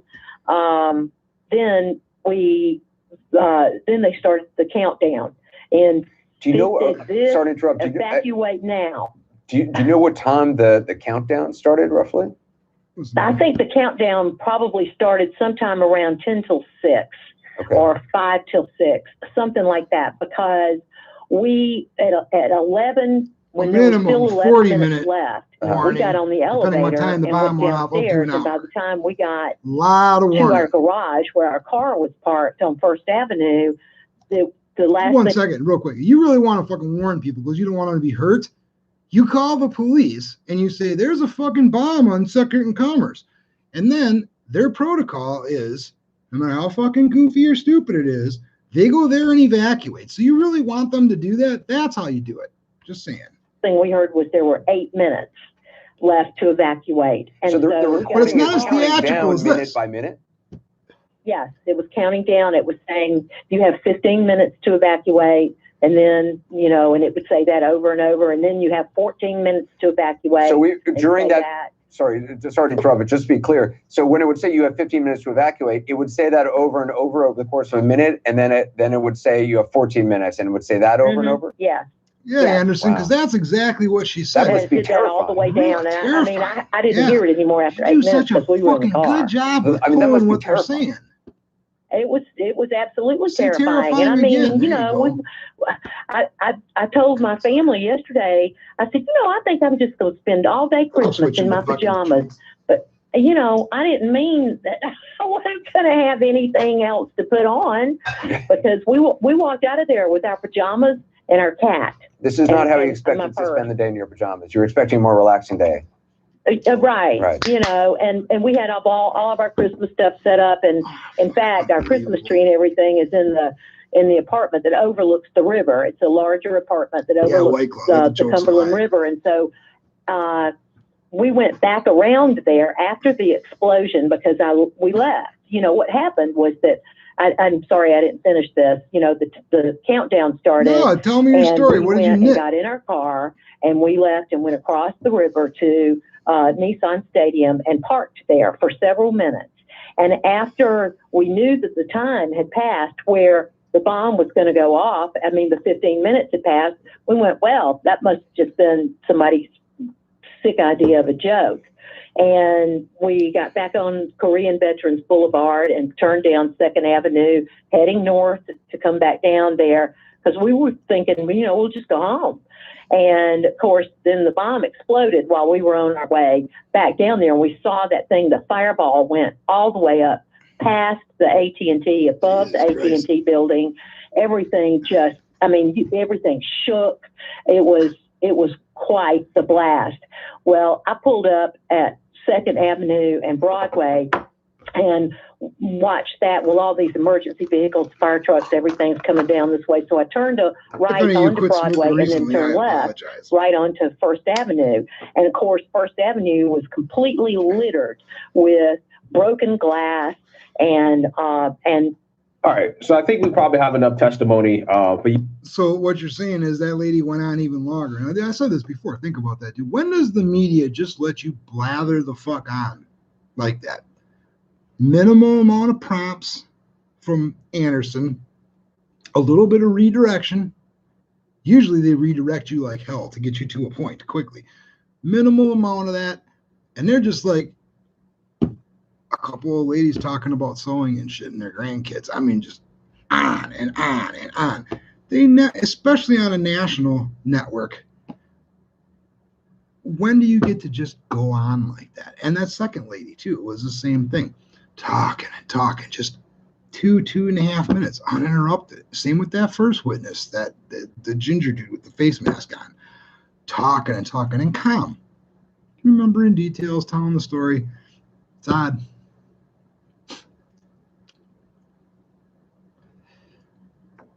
Anderson Cooper kind of looks like he's sucking on a turd the whole time. He's got a weird look about him. Yeah, no shit.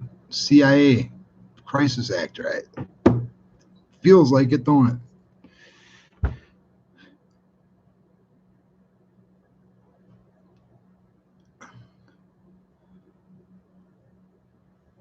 Checked who out that doesn't tell the absolute truth. That cannabis conservative, that must be a woman, huh?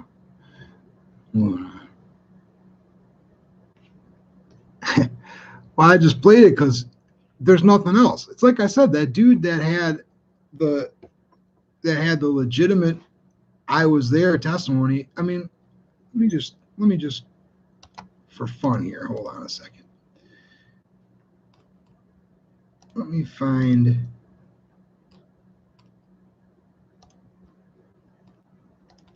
Let's go to this on BitChute. Oh, BitChute doesn't have fucking thumbnails, dude. That sucks. Where's the volume? There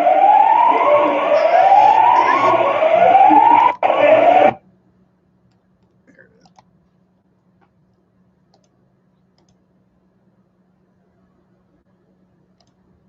I'm looking for something. Just give me a second. There it is.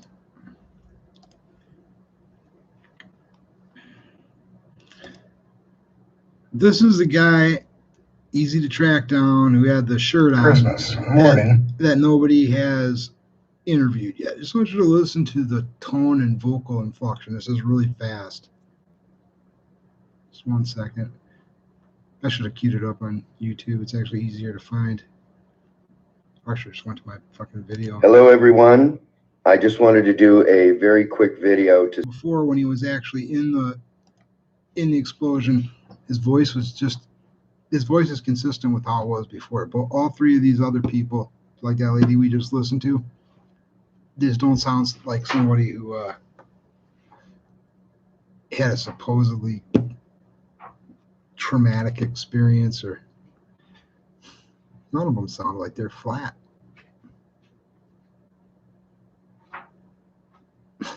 Yeah, right.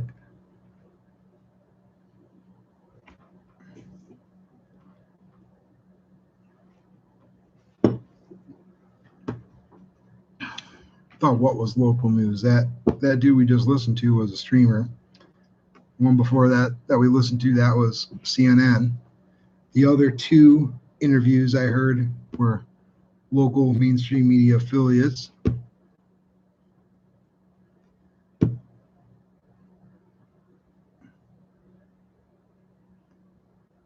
Why did she give her address? Oh, sure. Well, yeah, right. Investigative journalism is fucking dead unless you go to the Independents.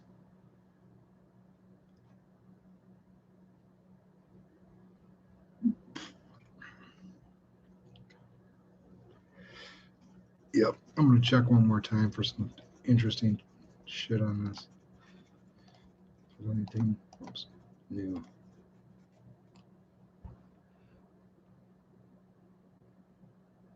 Why would Taylor Swift warn people not to go to Nashville on Christmas? Dude, come on. Some of these fucking bots, man.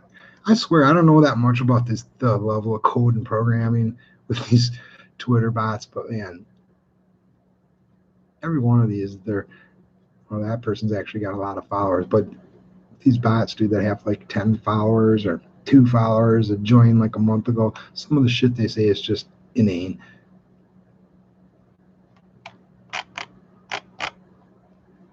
There we go. The RV in question does not match the one suspected in the Nashville bombing. Yep. No, you're get in line with that one.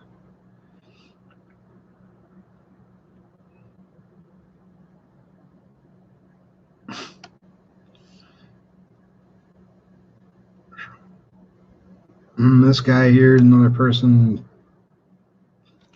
They're just talking about. They don't have any evidence. Never mind. AT&T. Nashville-based reporter says AT&T internet down across region and transmission center was impacted. Yeah, we know all that.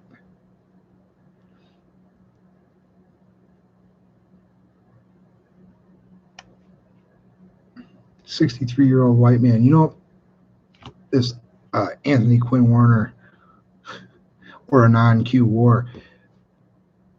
I think, I'll look this up real quick. Hold on a second. So,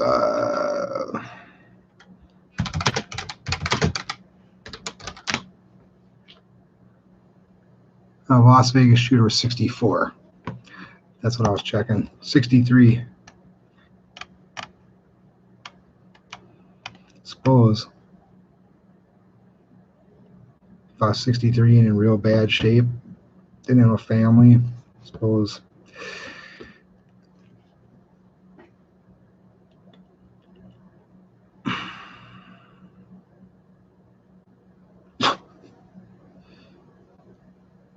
Just the worst part about Twitter and all this other shit, you have to weed through all these bots and all the dumb fucking political comments. It's mind-numbing. So if you see my lips moving and I'm not saying it out loud, it's because I'm just, you don't need to hear all the dumb shit.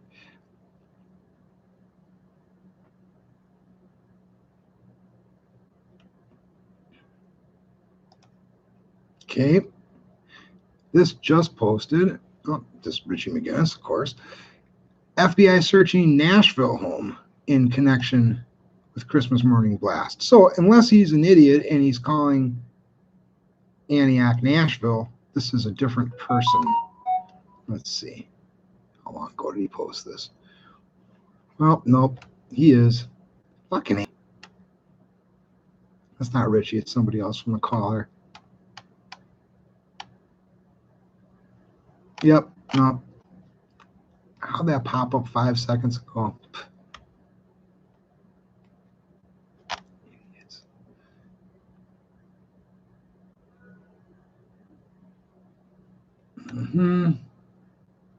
AT&T got a contract to do forensic audit. Yep.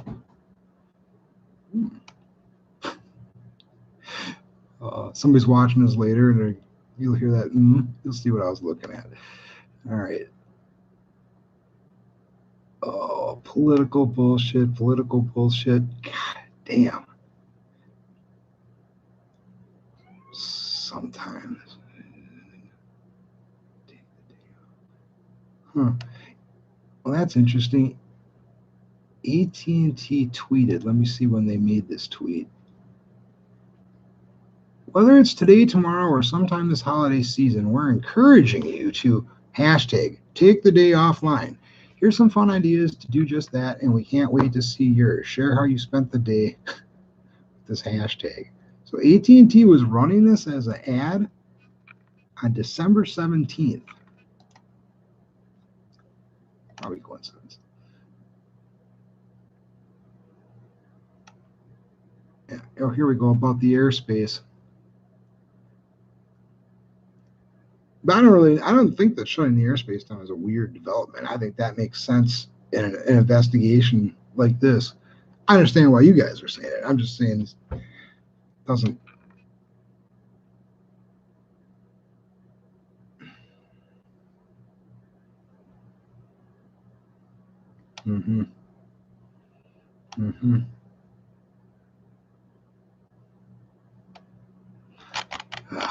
Okay. Nothing good there. They're just beating my brain in with political bullshit. Okay.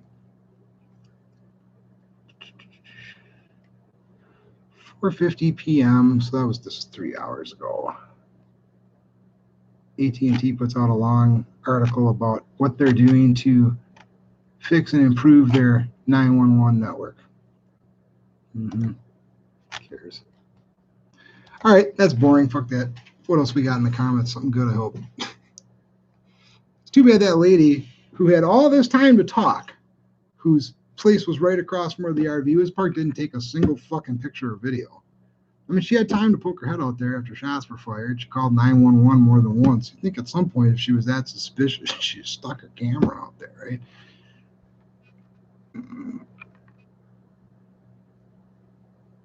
Yeah.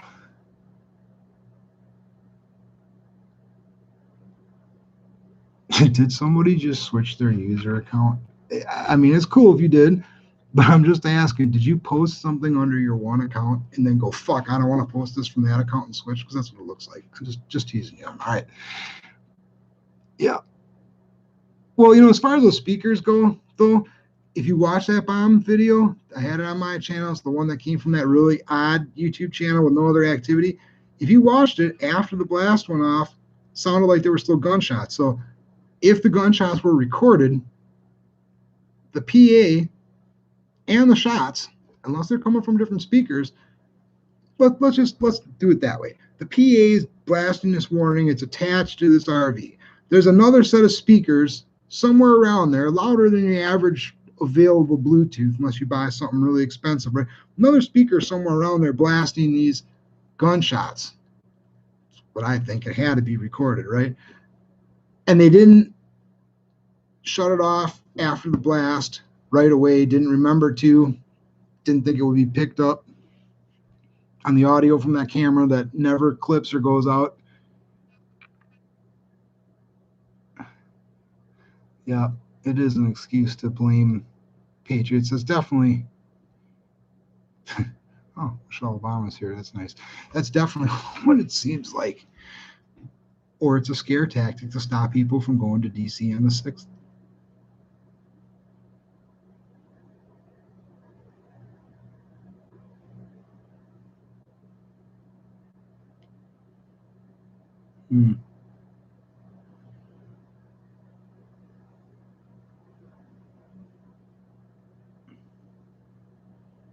No, I didn't hear that. That once the countdown stopped, that the bomb didn't explode. If we're to believe the authenticity of the bomber, then of the video that the person uploaded to their YouTube, it was, I'll tell you what was weird. The bomb exploded at the end of the sentence. Pretty coordinated. It just means that I want to put this link in the chat so you guys can go take a look at this real quick. Hold on. Hey, am I dumb? Where'd it go? Again, I should be on YouTube because it's quicker, but let's go here. Oh, wait, I remember where I put that. No, pause. Okay. That is here.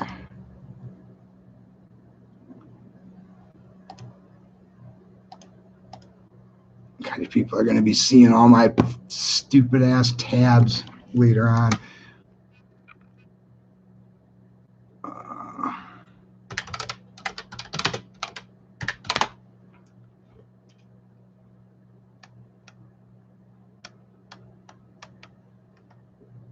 Kidding me? Oh man, my video ain't nowhere near the top of this. That's some bullshit.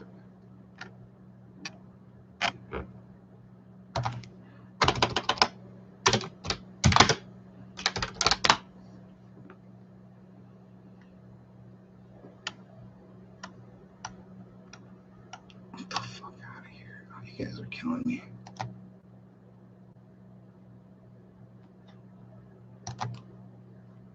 Hold on, I'm getting you guys a link. Sorry. First time I've ever really done a live on YouTube. Next time I'll be more prepared. All right, here we go. Here are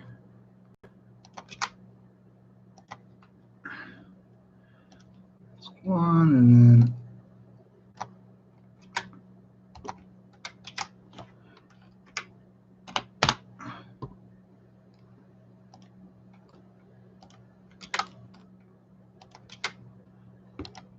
so those are the two channels. Look like they're the same person, sister channel, right? The only difference is there's one extra space. The second one I put up there is the one that has the bomb video. This is definitely the source for that. It's not anywhere else. Everything was traced back to it came from here. So the people that CNN somehow miraculously contacted to get permission to use the video. So if you look at this dude's channel, this S space MCG, go to the About tab. Oh my God. The fucking information changed. Oh, and I've got it screen captured. I am so fucking, okay, so, wait a minute. Maybe I'm reading this stat wrong because this stat, oh, that's how many people viewed it. I thought that was how many times you used your, no, still nothing else under this. Well, in any event, this channel has gone up to a million views, man. 2.1, man, I watched this video, the one that's Nashville Explosion, 12/25/20. I watched this video yesterday, and I didn't even find this source video until like maybe 3, 4, 5 in the afternoon, somewhere around there. Maybe it was 1 or 2 in the afternoon. He had 100,000 views on it. Guy had like 100 and some subscribers when I first watched the video. When I went back to it later, it had 500,000 views. He had 500 subs. This sucker's got 1,300 subscribers. It's not even fucking real. Unbelievable. 2.1 million views on that. Woohoo. So his other account, that is S space MC space G, right? Not a lot of people are onto this one. He's only got 375 subs. It started yesterday when I saw this channel. He had almost nothing. He's got 30,000 views. This is the dude with the super weird videos, which I would click on, but they will get me a copyright strike. And then, I mean, it doesn't really matter, but this is the dude with the 3 odd videos that were uploaded on September 11th, October 3rd, October 1st. Just wanted to see what kind of traffic they had. That's interesting. Catch up here.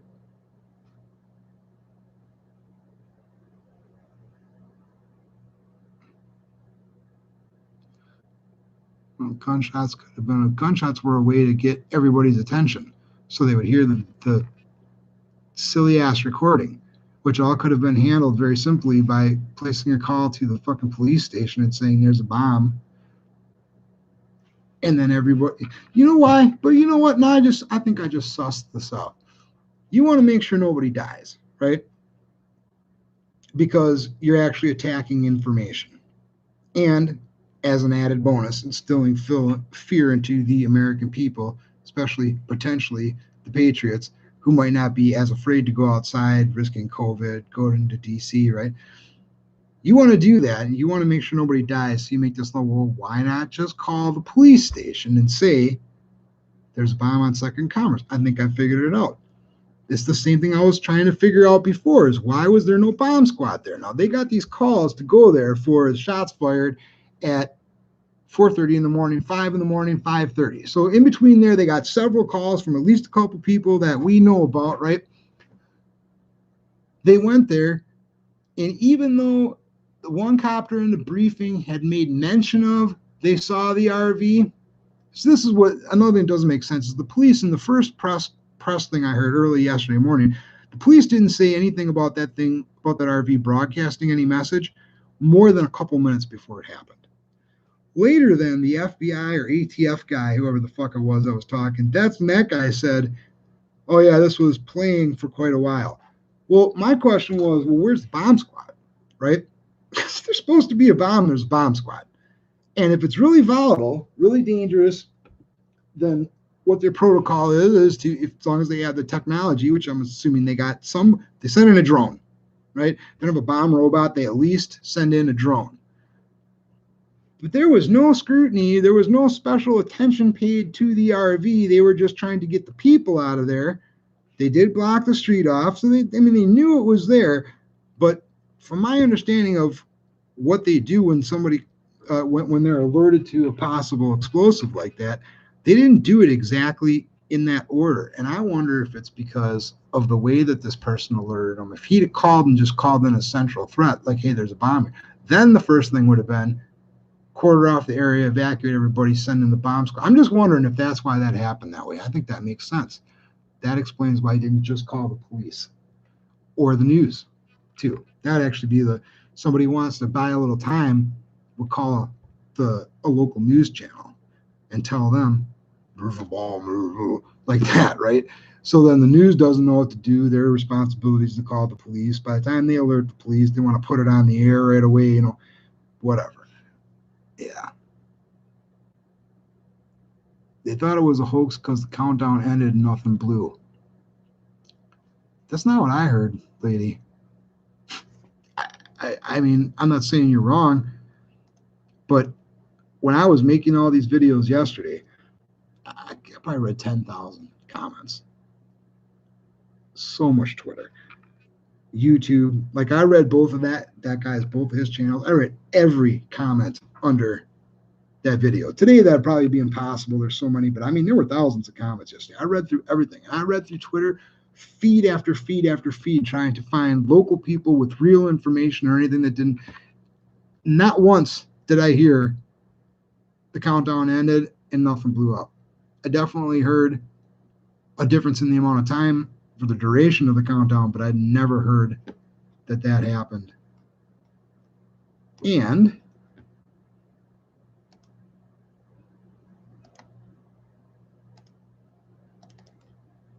I could play that for you.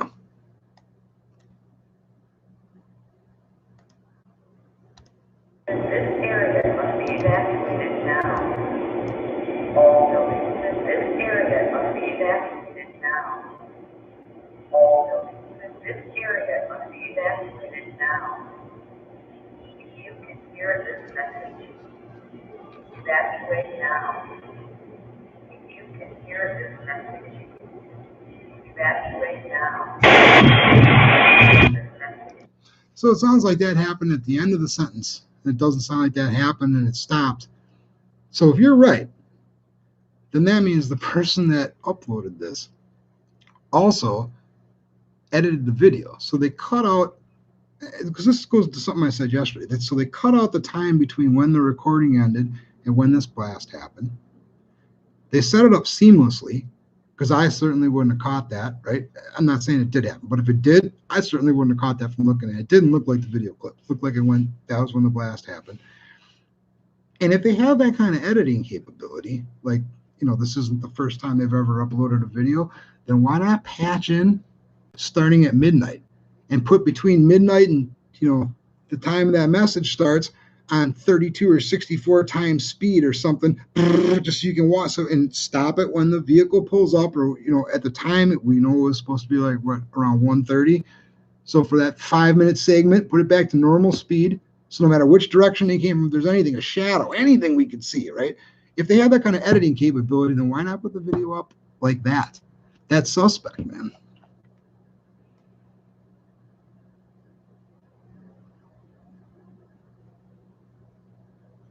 Alex is saying false flag. Well, God damn it, I'm agreeing with Alex Jones. I'm in trouble. Yep, that's right. Their news conferences are bullshit.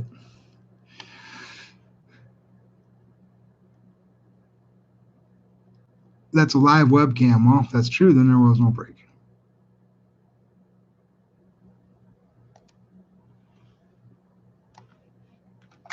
News reporter slipped up, huh? You have me watch dumb videos while I'm live. Let's see. This was posted yesterday. News anchor slips up Nashville Christmas bombing. From the blast, which was about right in here in the building, and then the windows along Broadway that did blow out this morning once we did get that explosion to happen. So that's your AT&T building. That's your big reveal. And here's Acme Feed and See. That's about 0.2 miles from the blast, which was about right in here in the building, and then the windows along Broadway that did blow out this morning once we did get that explosion to happen. So once we did get that explosion, that's not, I mean, that's interesting, but that's not, do better than that. The bomb squad was asleep, cracked out.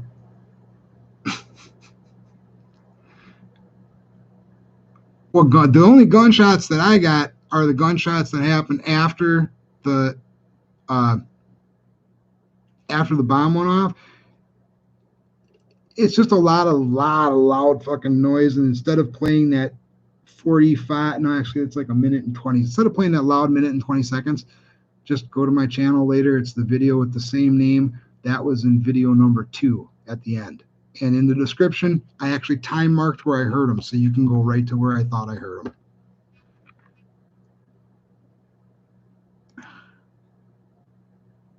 Yeah. Dude, I'm trying to speak facts. Shit, I don't like to be wrong on purpose. I'm not one of those people. I don't sensationalize nothing. Dude, that's why once I get to 1,000 subscribers, on this Christmas, that's why once I get to 1,000 subscribers and they finally offer me monetization, I'm gonna fucking blow it. I won't get a nickel from this channel, but I don't care. I do it because it's fun. If I really want to make money, I'll be like all these other people and start putting links in the description to shit. Okay, you sent me to another video here, so you guys can't see what I did. She's put another link up here. This is mainstream media. I'm not 8-minute video. Get the time marker if there's something in there you want me to see.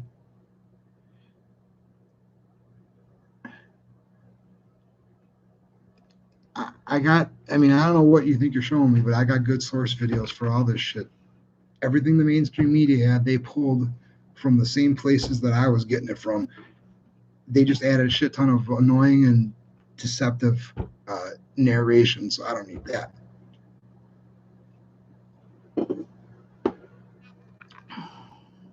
Okay, 4 minutes. We'll see. Now I can hear you. At least you're giving me a time mark. I'm still gonna watch it with the sound off till I know what it is.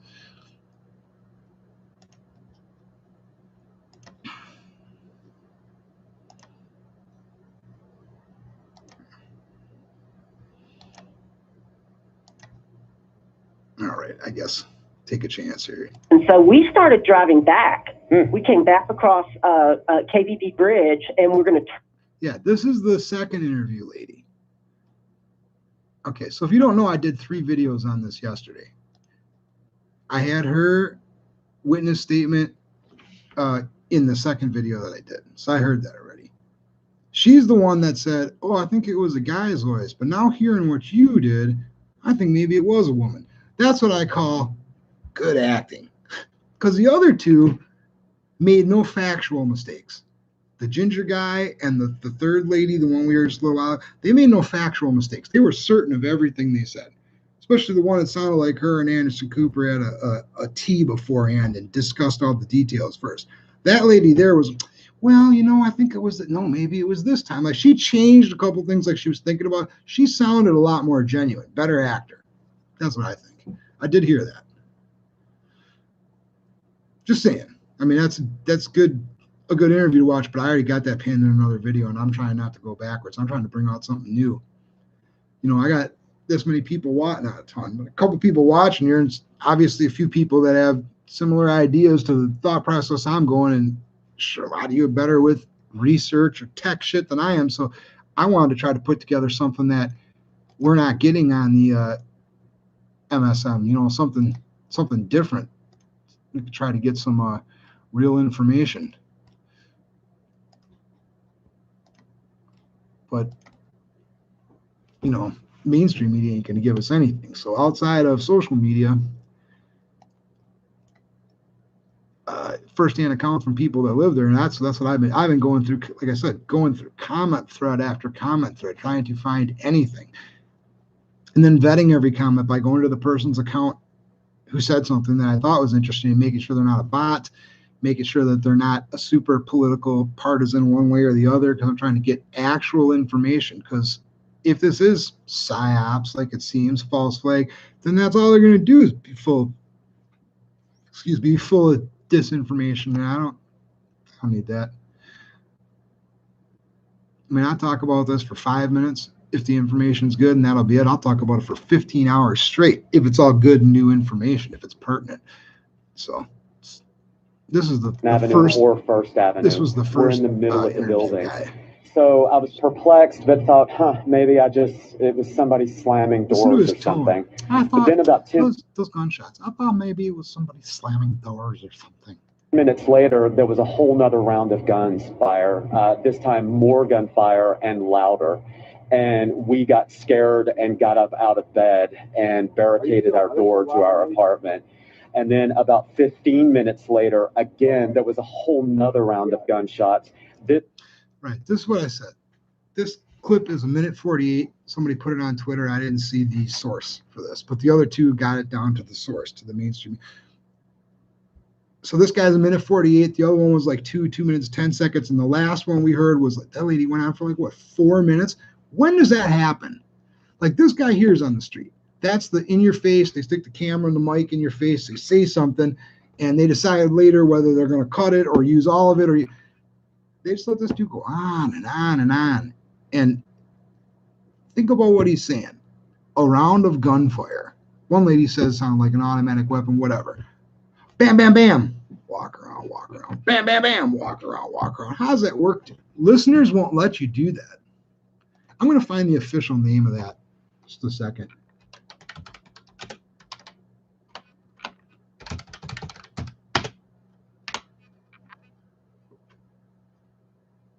Right. Gunshot detection. Shot spotter. It's in 90 cities across the U.S., including mine.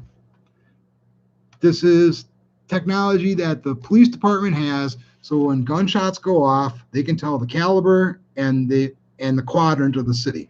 And it actually, according to the guy who told me about the one that we have in Milwaukee, it narrows it down pretty good, like a block, less than a block. So it gets you right near. So it's not even gives you like, a quarter mile, half mile, a block.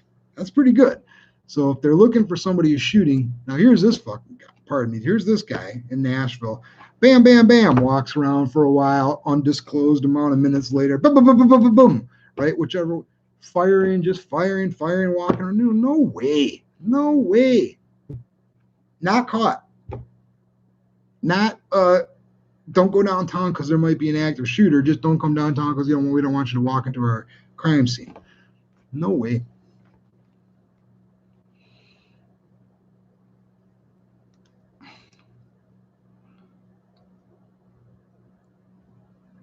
Right. Walk around the bomb shooting. That's what I'm saying. Because there was no talk about shells or casings, which means that all of the shots, either he picked up every shell, or it was all revolver that everybody mistakenly thought was a super, a 357's loud, but assuming it wasn't a revolver, he picked up all the casings, or every shot that he shot was close enough inside that blast radius. Sure, that's possible, but that means that dude was walking around for over an hour in the same 1 block, block and a half, 2 block area, popping his fucking gun off, man. That just doesn't, you can't get away with that.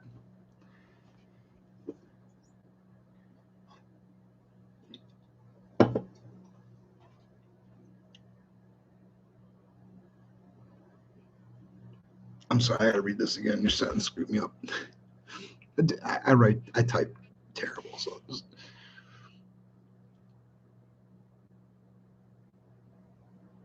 they were never looking for a suspect in the shooting. I mean, they made it sound like they were. Like, that's why they went down there. But they get their first shots fired, and they respond between 4:30 and 5. They obviously get distracted by the bomb. But that doesn't make them forget that there's an active live shooter. And by 9 in the morning, Nashville police are giving a press conference saying, we scouted the area just to be sure, but downtown's safe. Of course, you can't walk into the blast area. That's our crime scene. So this 2-block is quadrant is roped off, or whatever. But, other than that, it's safe. They never even said they were chasing a shooter or there's still a shooter at large. Yeah, obviously the guy could have shot all that shit off right by the RV and then let the RV kill him. That's possible. But they didn't find the body then, so they wouldn't have known that. It's not normal protocol for them to say, yeah, it's cool, just come on now.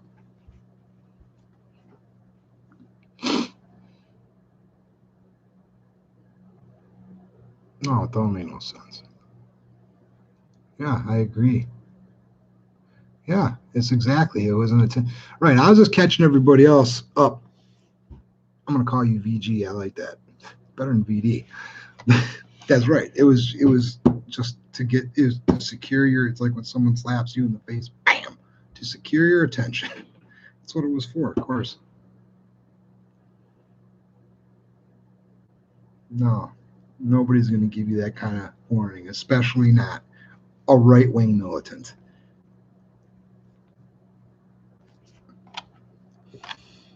Let me see what else we got.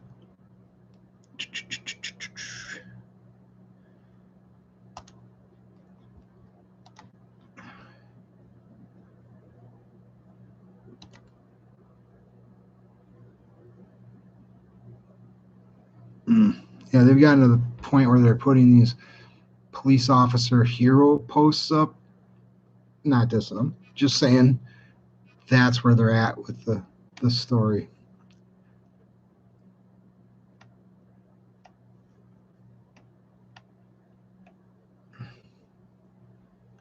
So, we're out of facts, so we're going to give you some of this. 3 white guys, 2 women, 1 black guy. Excellent ethnic divide there. Again, not dissing the cops, dude, just saying. It's always like that, ain't it? Perfect balance.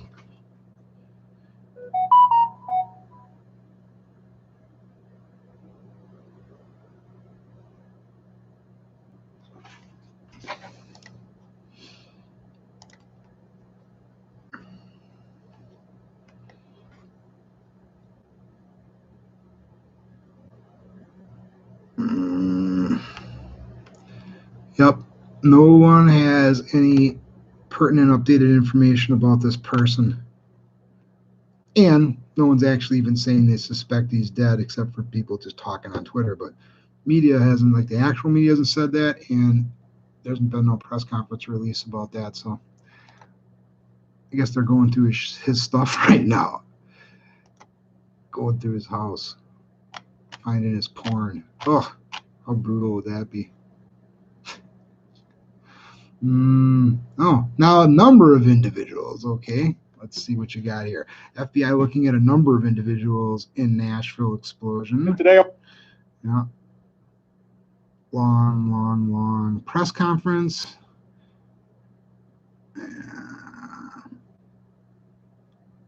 18-minute press conference. I'm not going to go through that right now, but I don't know. That doesn't look like it's that much different than the one I watched, which I didn't watch the whole thing. It's probably the same thing. We're 100 miles from Nashville, and our cell phones are still on emergency only. Well, you got the emergency network.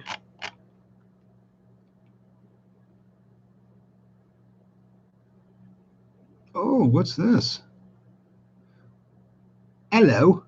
What's this then? Here, hold on a second. Okay, this is from the Daily Mail. Take them with a grain of fucking salt.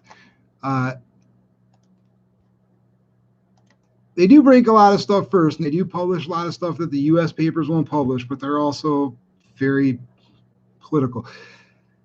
This lady, mother, 29, reveals that Nashville bomber, 63, secretly signed over his $160,000 home to her for free 1 month before blast. Right, so we already saw that deed. We talked about that already, if you didn't hear that. We already found the deed that says he signed the house over. She's claiming that she doesn't even know him.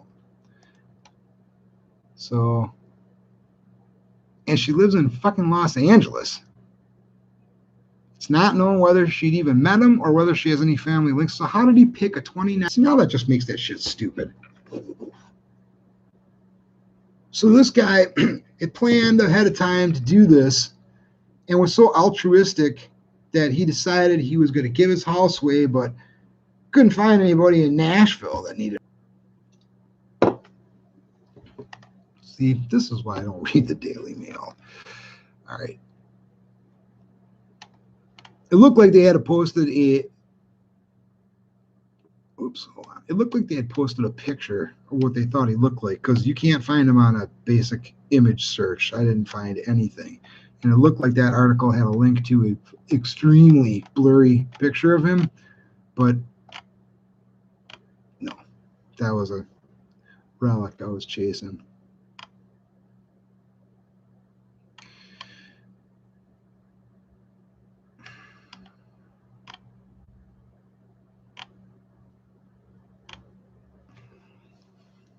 So this fucking disinformation gave me an aneurysm.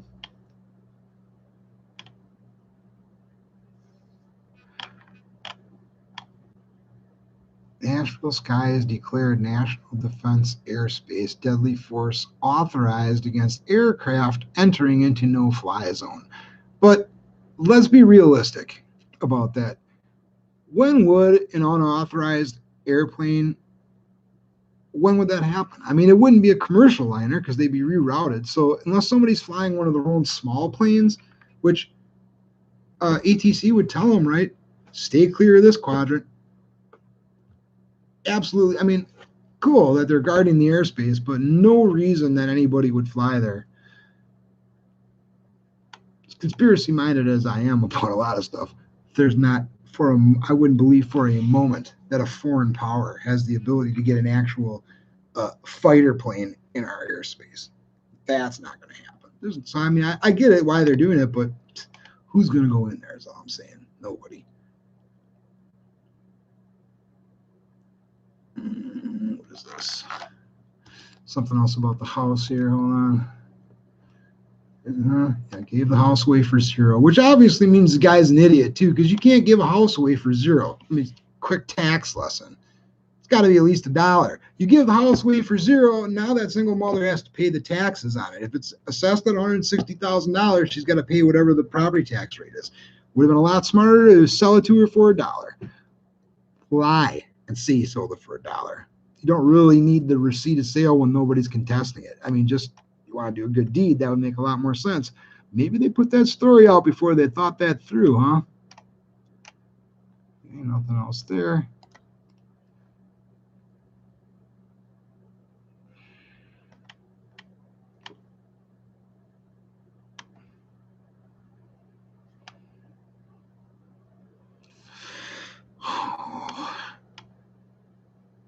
FBI ATF raid house.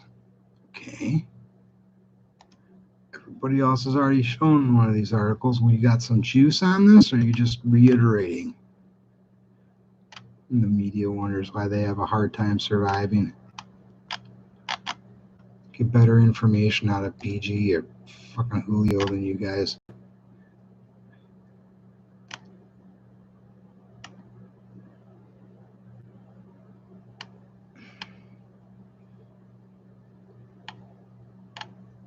Sorry, I'm just looking. There's nothing. I really gotta figure out how to split screen this so you guys can see what I'm looking at. I'm very sorry about that. That's quite noob of me. Oh, good. Here's that earlier I said that one of my exes sent me a chart about bomb threat standoff distance, depending on how big the bomb is and what the typical weight or possible weight of explosives, written what the evacuation distance would be, indoor or outdoor. She asked me something too, like, were there any numbers or was there anything to some, like, oh, dude, don't go that direction. But she wanted to know about numbers, right? So now this person here says the address on that same street, 128 2nd Ave. 128 equals 1 plus 2 plus 8 equals 11. Dude, what? The fuck are you talking about? These are people that are trying to get like I don't know, Illuminati angle or whatever that is. I don't really understand all that shit. I've never understood that. I mean, I've heard it a million times. I've watched so many. I still don't understand what the whole levels thing with the Sonic. I don't get it. I must be dumb. I've had it explained to me so many times. I just don't fucking get what the Illuminati is supposed to be. Is that just now they call it deep state? Because I get what that is. Is that the same thing but a newer name? Or is it actually something different? Because I just don't understand it. The eye on the pyramid, man. No, I don't fucking know what you're talking about. Sorry. Tangent. Yeah. Oh, Trump. Yep. Trump. Yep. There's a map where this video. Nope. Mm-hmm.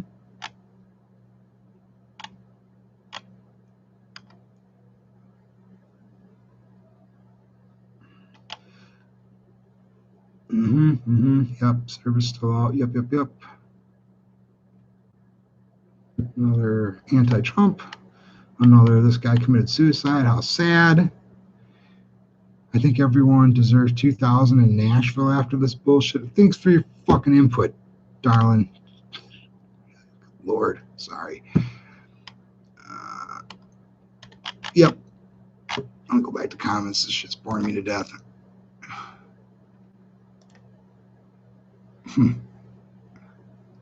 Who's the new Lee Harvey Oswald? That's that Anthony Quinn Werner or Ananke War. Yeah, I agree. I mean, sorry. Y'all might want to focus more on the DEW that was used. Yeah. Only 4 nations currently have that: U.S., China, Russia, Israel.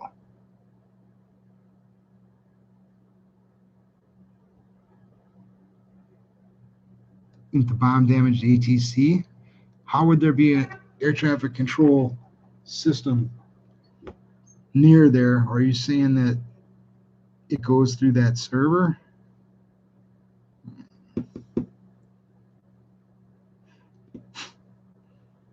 No, that would be great if American airspace becomes part of this. Then fucking enemies will flush themselves out then. If airspace listen, it'll be sad because a lot of us will die. But if the airspace becomes compromised and we see Chinese planes, there's your answer. We see Iranian planes, there's your answer. Just saying.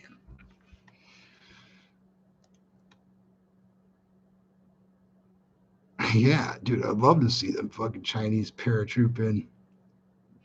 They'll never make it that easy. You want to know why there's never been a land invasion in this country, aside from water on both sides, and aside from the might of our military knowledge? The real reason there's never been a land invasion in this country is because no other country can accurately guess how big the actual citizen militia in this country is. The idea of the militia has protected this country from a land invasion for a long time. I firmly believe that. Because I don't care how long it took you to build up your forces, even if you take Canada out of the equation, if there was a country like China who have the numbers to just send millions of people out to get killed in an actual land, if they wanted to put military in Mexico slowly so that we didn't notice, of course you would think the CIA or defense, somebody would, but whatever. You want to put them there and start building up military somewhere there and try to keep it off of the radar, and at one point have a shitload of people come over the border or slowly get groups of people going with the coyotes, with the Mexicans that come over already, then it wouldn't take too long for them to start getting forces in this country and to have a good portion of people already here. But you know why they will never do that? And why they'll never just come over our airspace and paratroop in? At least not unless they blanket us with fucking bombs first. Our militia. Our Second Amendment. I mean, maybe a bunch of fat fucking old people with rifles, but they don't know how many of us there are. And we're not declared, unless Biden gets his database, we're not declared. So they don't know what kind of force, they don't know how many people they actually need to make that work. That's why I believe that.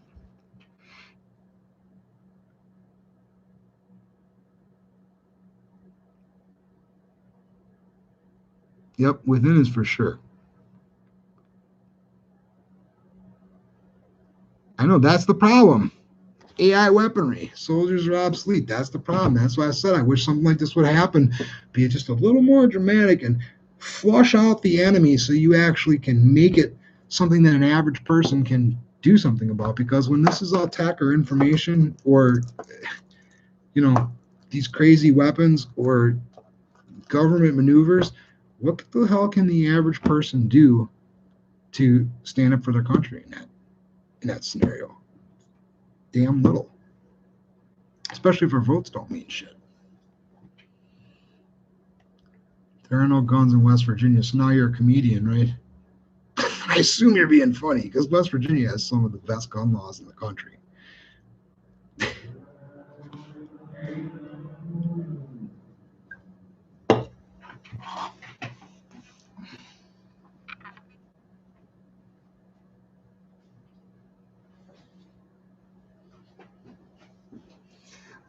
I recently watched this video from this. It was difficult to watch, but he rated the states in order of what state's best to live in, with the 2A rights and who's most friendly to guns. Anyways, there were a couple on there I didn't think of, but just about every one of them has got mediocre weather at best. Actually, my state's got great gun laws. Once you're outside of Milwaukee County, great gun laws in this state. Castle law, don't stand your ground, but castle doctrine. Open carry is legal.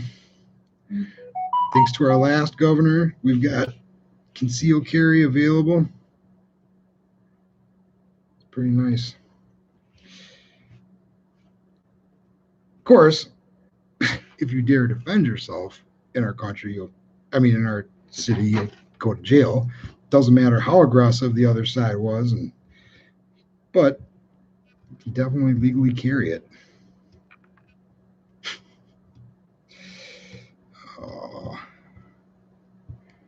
sorry, just checking through my Telegram. I'm not going to do that on there because I keep forgetting people are going to see this screen later.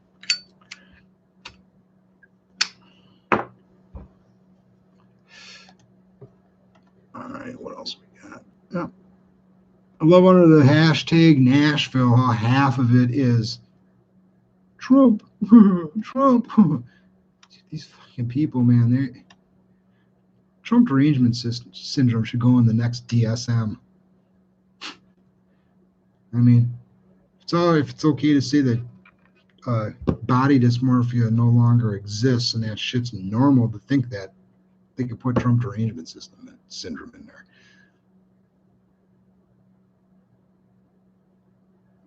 I am at work at AT&T Batman building is shutting. Man, this person, can you make a fucking sentence? No phone service. Quen, I am at work. AT&T Batman building is shutting with damage due to explosion of bomb in Nashville. This really sucks. Holy cow, bro.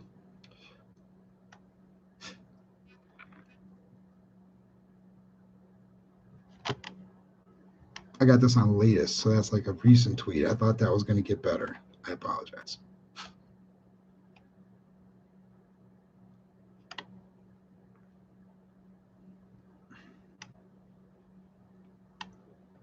Oh, God. Motherfucker links the presidential debates to the Nashville hashtag. You people are fucking ill.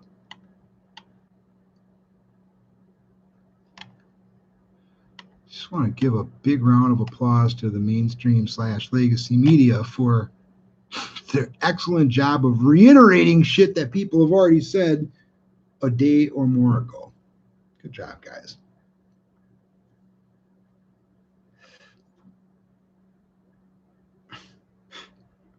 Ugh, our political shit.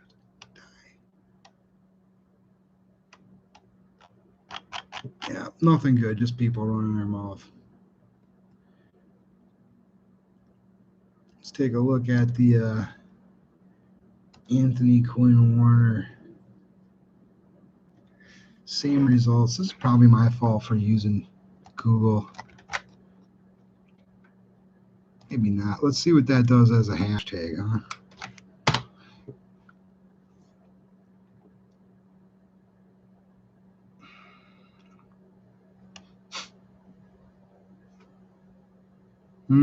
Oh, well, that's interesting. Remember, I put that dude's name out there and I said he said a non-Q war. Now this person changed it to this. Warn. Like, that's a warning.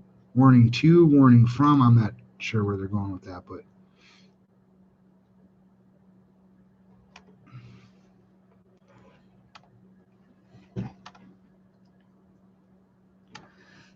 that must be a joke. It looks like Lee Harvey Oswald. Yeah, it is. Linwood threat, of course.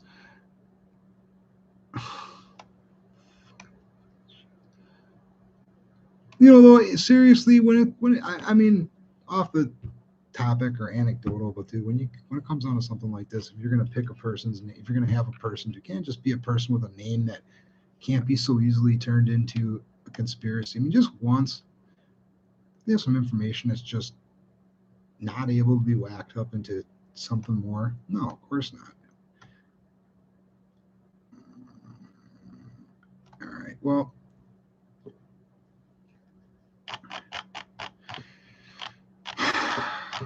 Damn it. All right, well, I got nothing new here. Let's see.